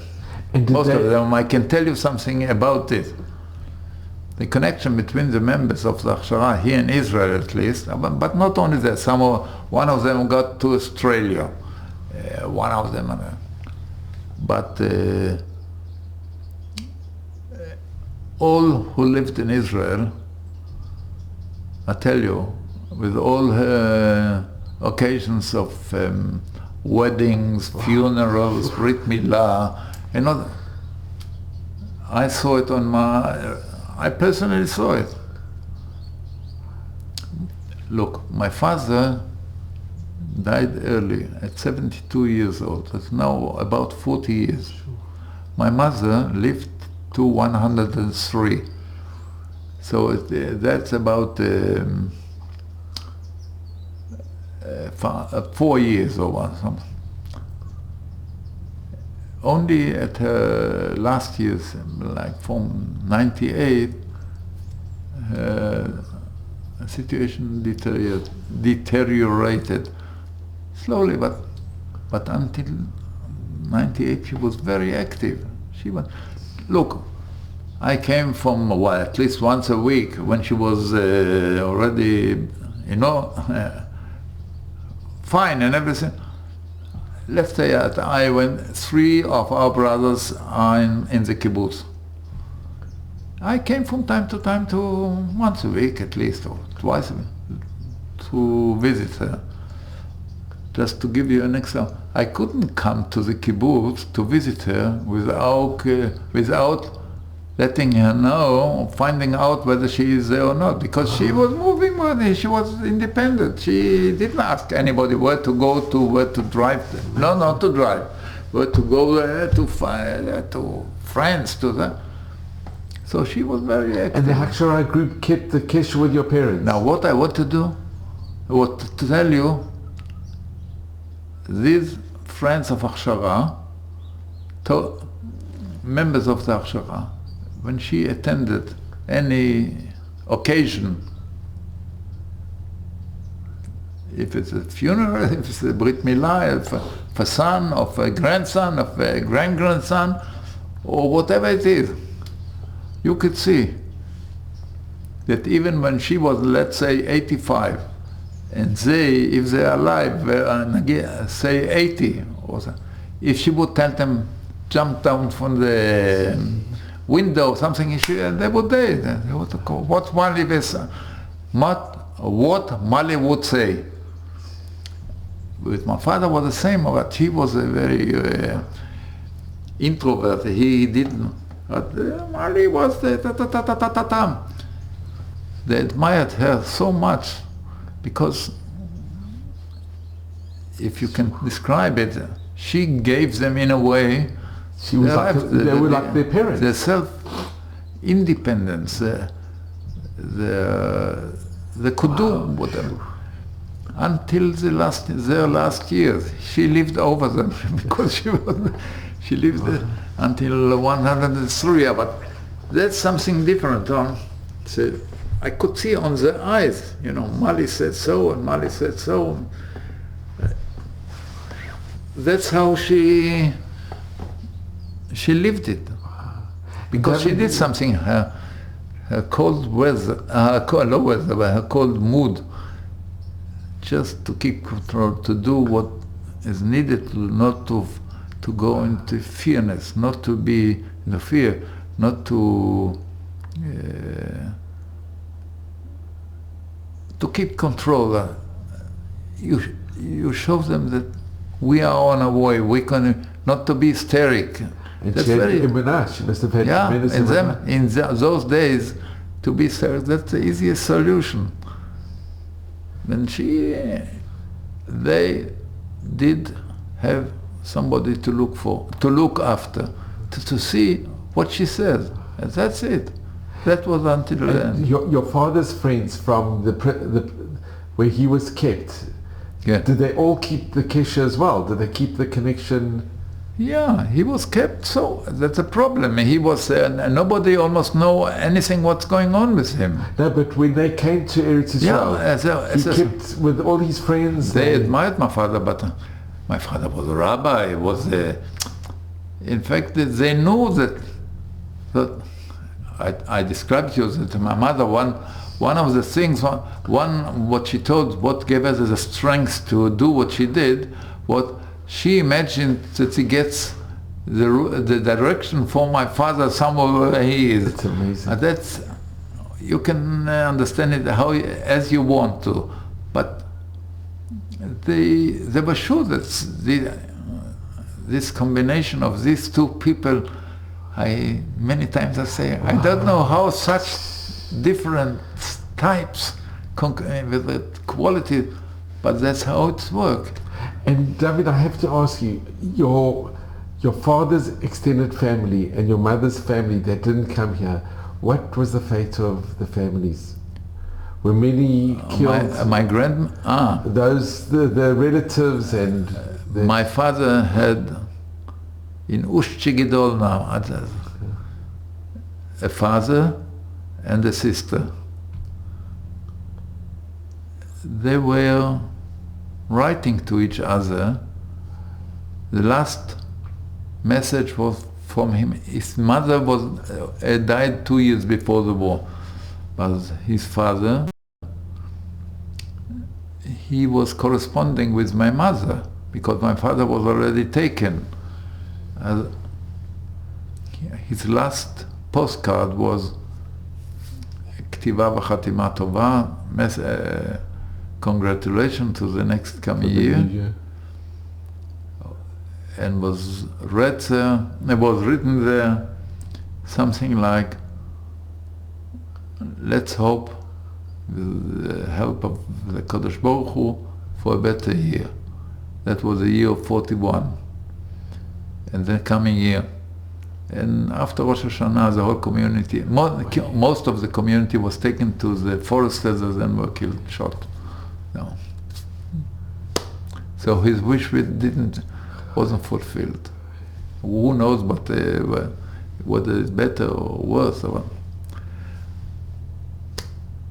That's how it worked. Yes, there are many other little stories, but David, I just want to thank you because before I finish,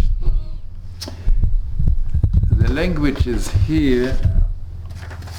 I want to do something. You know, usually when I talk about it, I can read something in you which I wrote someday in Hebrew. I read it to you. You will understand it, and I'll give you a translation into English of this poem. So you do it what you wish to do. Okay? That's somehow a summary, a conclusion of the whole story. But that's to do with me, and you'll understand. I write it, I read it. You can have it with you in English. That's not. You can see at the end. She writes it. The lady who translated it read on the end. On the end.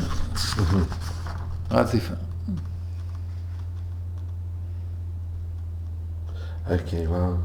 No, but the meaning you have it, you can follow me up, but anyway, you can read it later.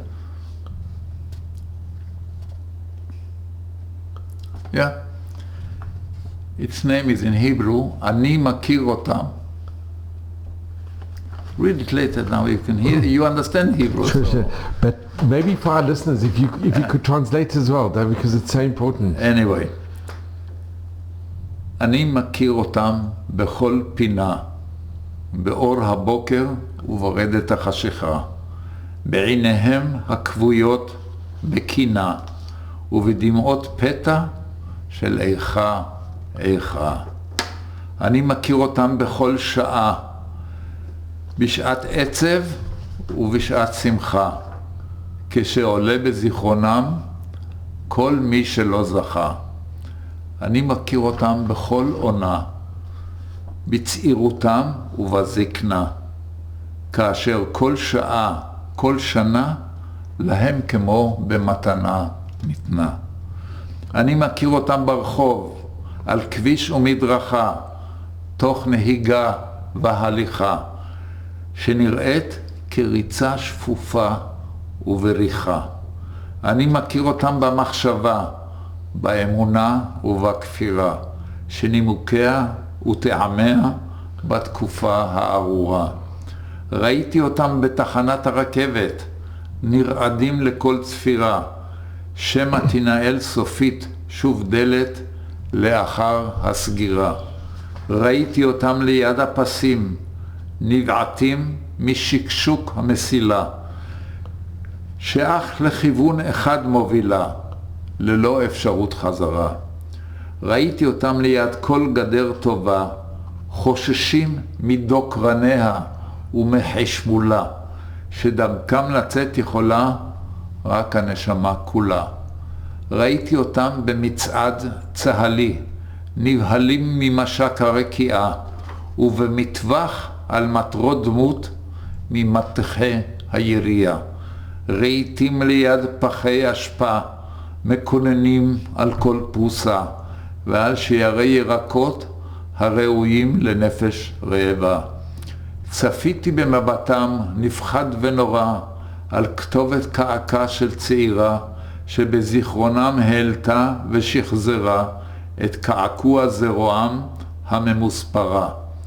שמעתי את כפירתם על אלוהים שנשרף ונעלם, באור כבשנם ועשנם, ויחד עמו שארית אמונתם. אך נוכחתי גם במי שתודתם על עליון שבשעת רעתם הציל את שארית פליטתם, ונצח ישראל עתידם. הייתי עמם את צברים קוצניים בשחצנותם, על צאן לטבח הפילו חטאתם, כמוגי לב לעומת גבורתם. ראיתי אבות שמנעו מזרעם את סגור ליבם, ואת סבלם, ואימהות שקלעו בתוך נפשן את ייסורי זעקתן ואת רעם שתיקתן. ראיתי משפחות שקרח הזוועות בבלוקי המחנות לא הפשיר בעולמן ולא קמו מהשפלתן, וקבוצות של אימהות שכפעון מכתן סגר את רחמן מחשש לעתידו של ילדן. גם ראיתי ילדים שבגרו, דור שני לתופתם, שהמשיכו והתייסרו בלא אור ובאופקם. ראיתי אותם בנעקתם, פצע וחבורה ומכת ראייה כולם, כמו לא בשמן רוקחה מעולם, ואין מזור תם ונשלם. אך ראיתי גיבורי חיל שבנו מחדש את עולמם, זורו וחובשו בהקמת משפחתם ועמם, תוך שנדרו לא לשכוח לעולם. וגם ראיתי צעירים וצעירות שלא עלתה בידם להכיר את אבות אבותם ואימותם, דור הגז והאפר ולהבינם.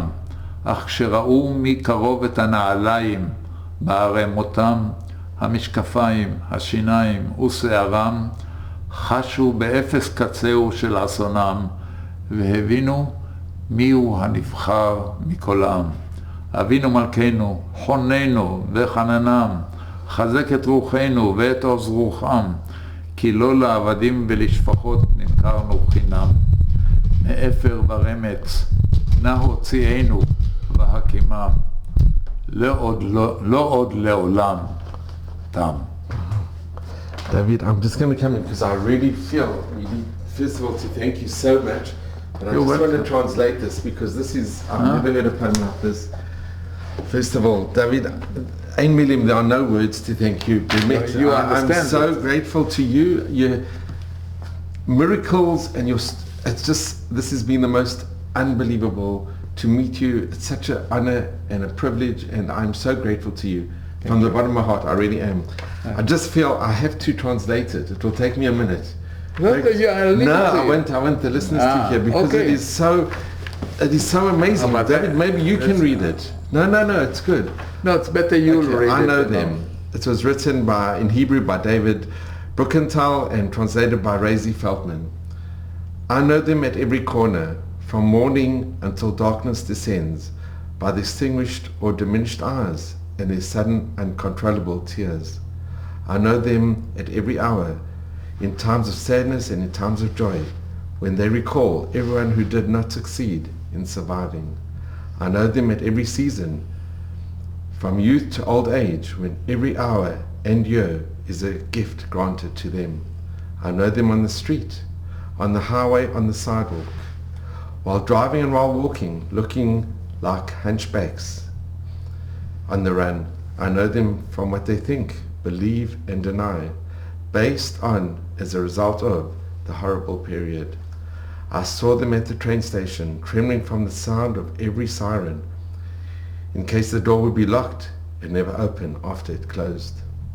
I saw them next to the train tracks, terrified by the rumble of the tracks, leading in one direction with no possibility of return. I saw them next to the good fence,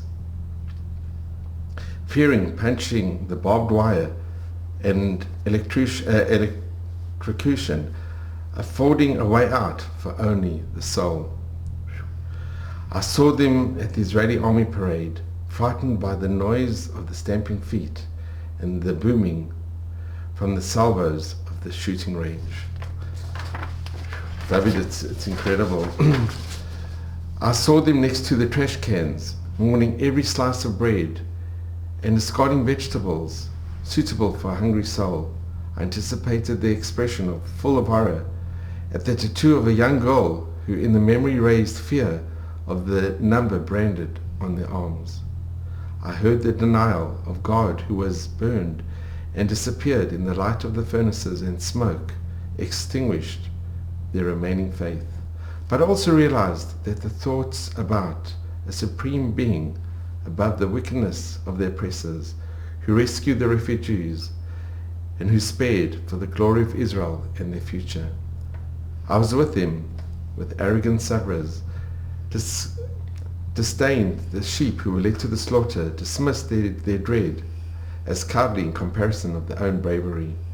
I saw fathers who barred from their descendants knowledge of their pent-up hearts and torment, and mothers who imprisoned in their minds the sufferings of their cries and thunder of their silence.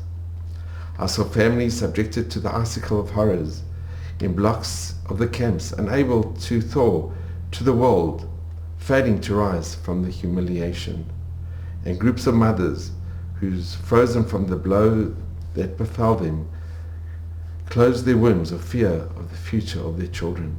I saw children who grew up in second generation after the inferno continue to suffer without fight on their horizon. I saw them moaning, harmed and bruised and freshly wounded all, as if there was never any slave to soften them, with no relief. But I also saw the brave warriors who rebuilt their world, overcome their wounds, determined to rebuild their families and their countries, resolving never ever to forget. And I also saw youngsters who never had a chance to know and understand their ancestors, their grandfathers, their grandmothers, the generation of gas, ashes and flames.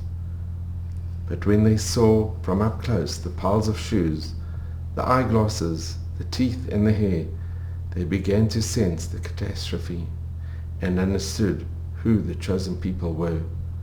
Our Father, the King, accept our prayers and theirs.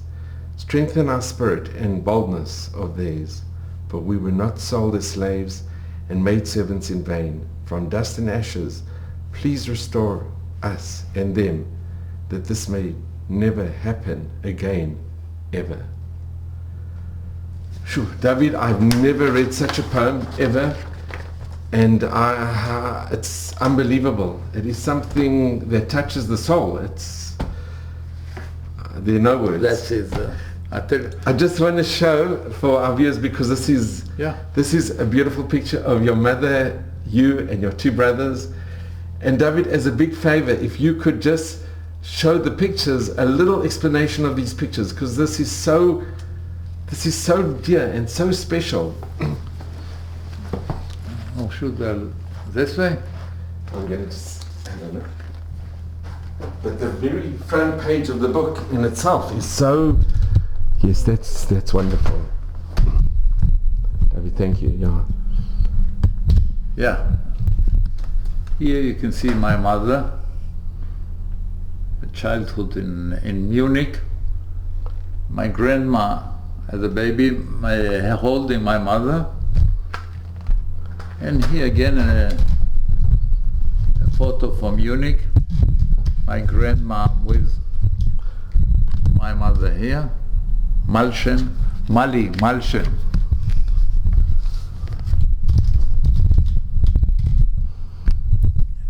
And that's another family photo with cousins in Munich. But here you can see, just here, look at this photo.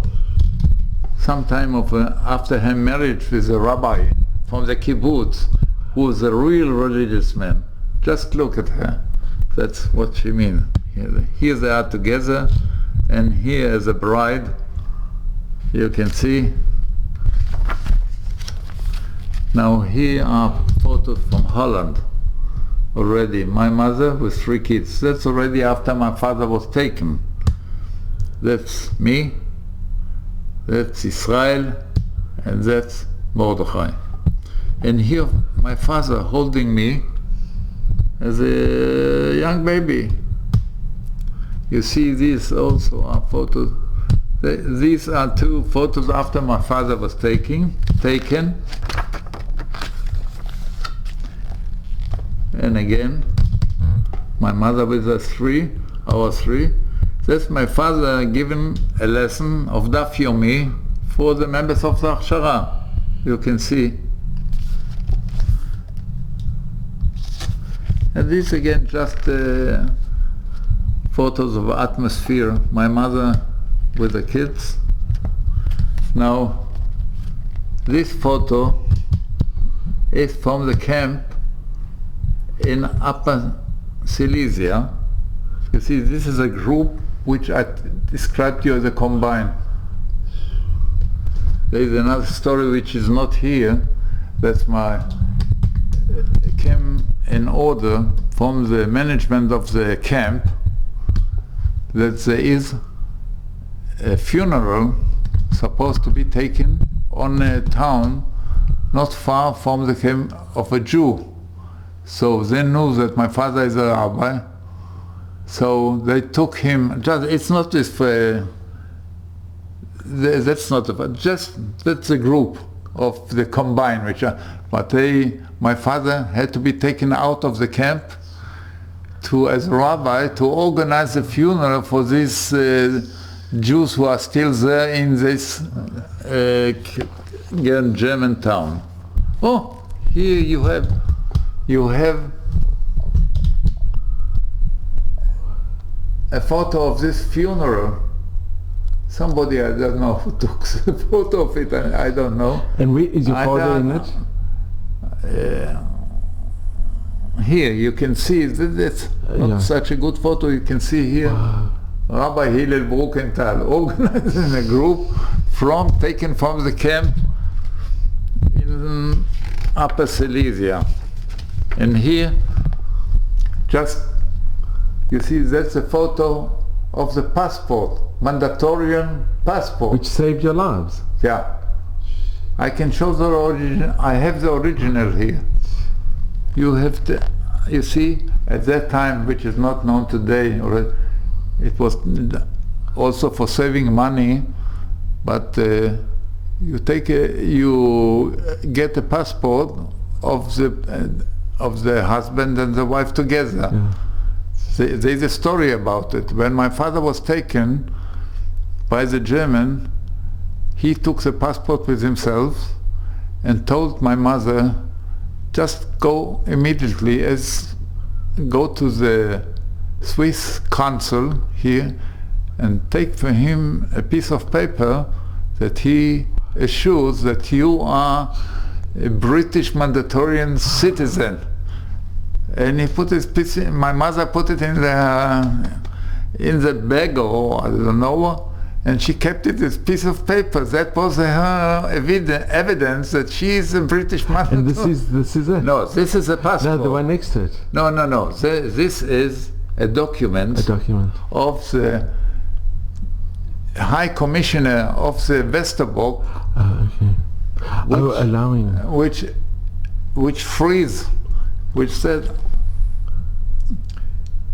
Which says that Mali Bruckenthal and David Bruckenthal and Israel Bruckenthal and Mordechai Bruckenthal are should be from here to Palestine. That we were waiting, my mother was waiting 2 days because he was somewhere else. He had to come, you see it's amazing all the with stamps. The stamps. That's an original document. But here, this is a list. I think that's the list. That's the list with Bruckenthal. Yeah, that's a list. There are two lists here. That's a list, the first list, from Switzerland to the colonies department, or the foreign affairs department of the British Society, of the British government, just to give the list of the potential names.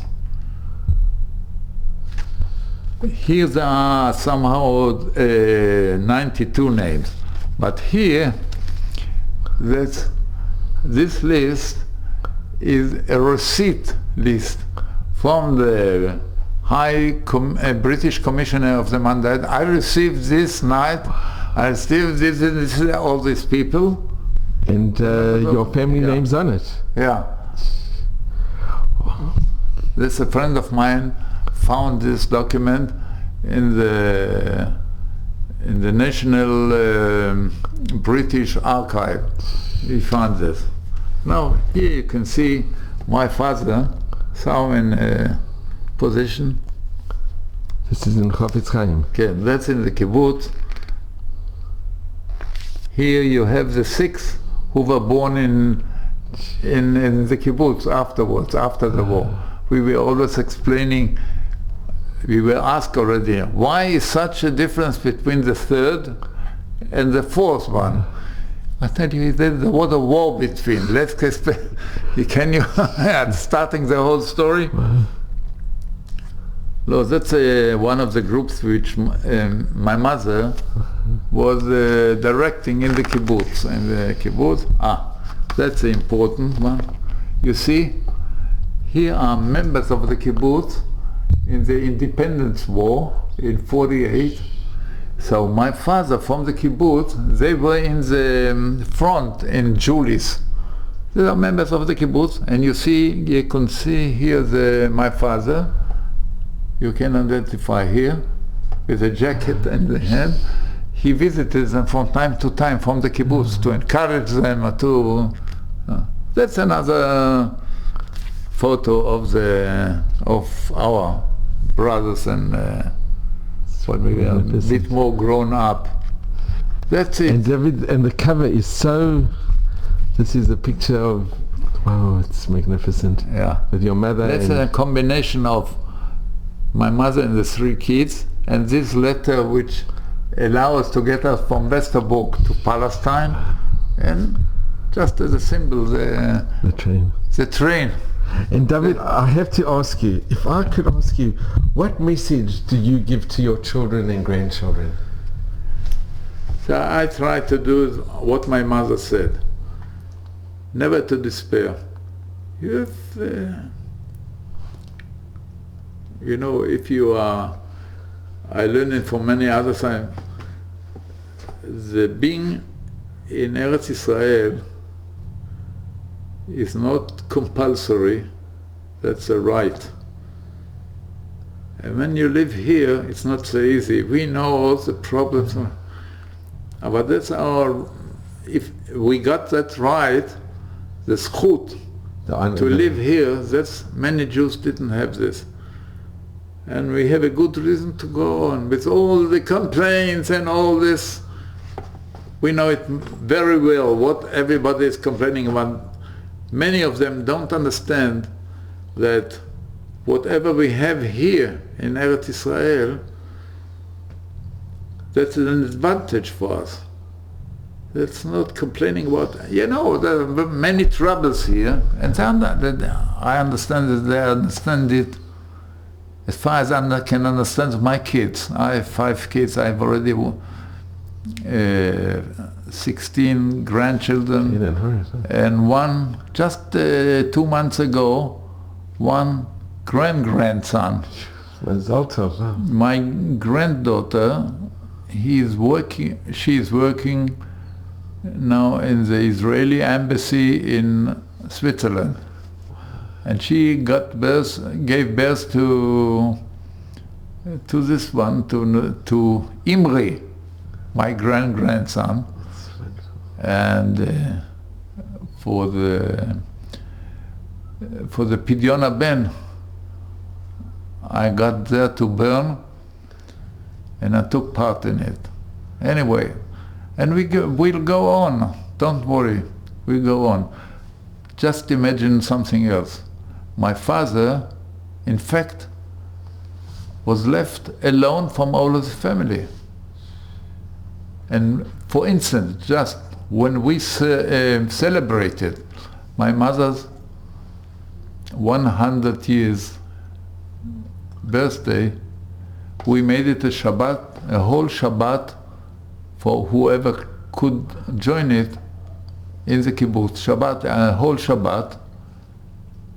And it took, the cost was not so cheap. Anyway, we were there 153 joining this celebration for a whole Shabbat. And the tribe is going on.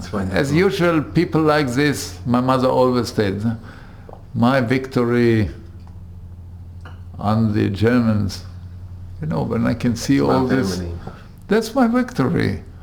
They tried, and we, with the help of God, got over. David, And that's a unique story, I know it. That's a unique story. And we thank God every day, believe me. We don't have a ceremony about it. It's not, we can do it like my father did. God knows what we think about it. Without a big fuss and all this, but that's how we think about it. And let's go on. David, you and your parents and your story is an inspiration we can all only imagine and dream that we could emulate. So thank you so much. I am so extremely grateful.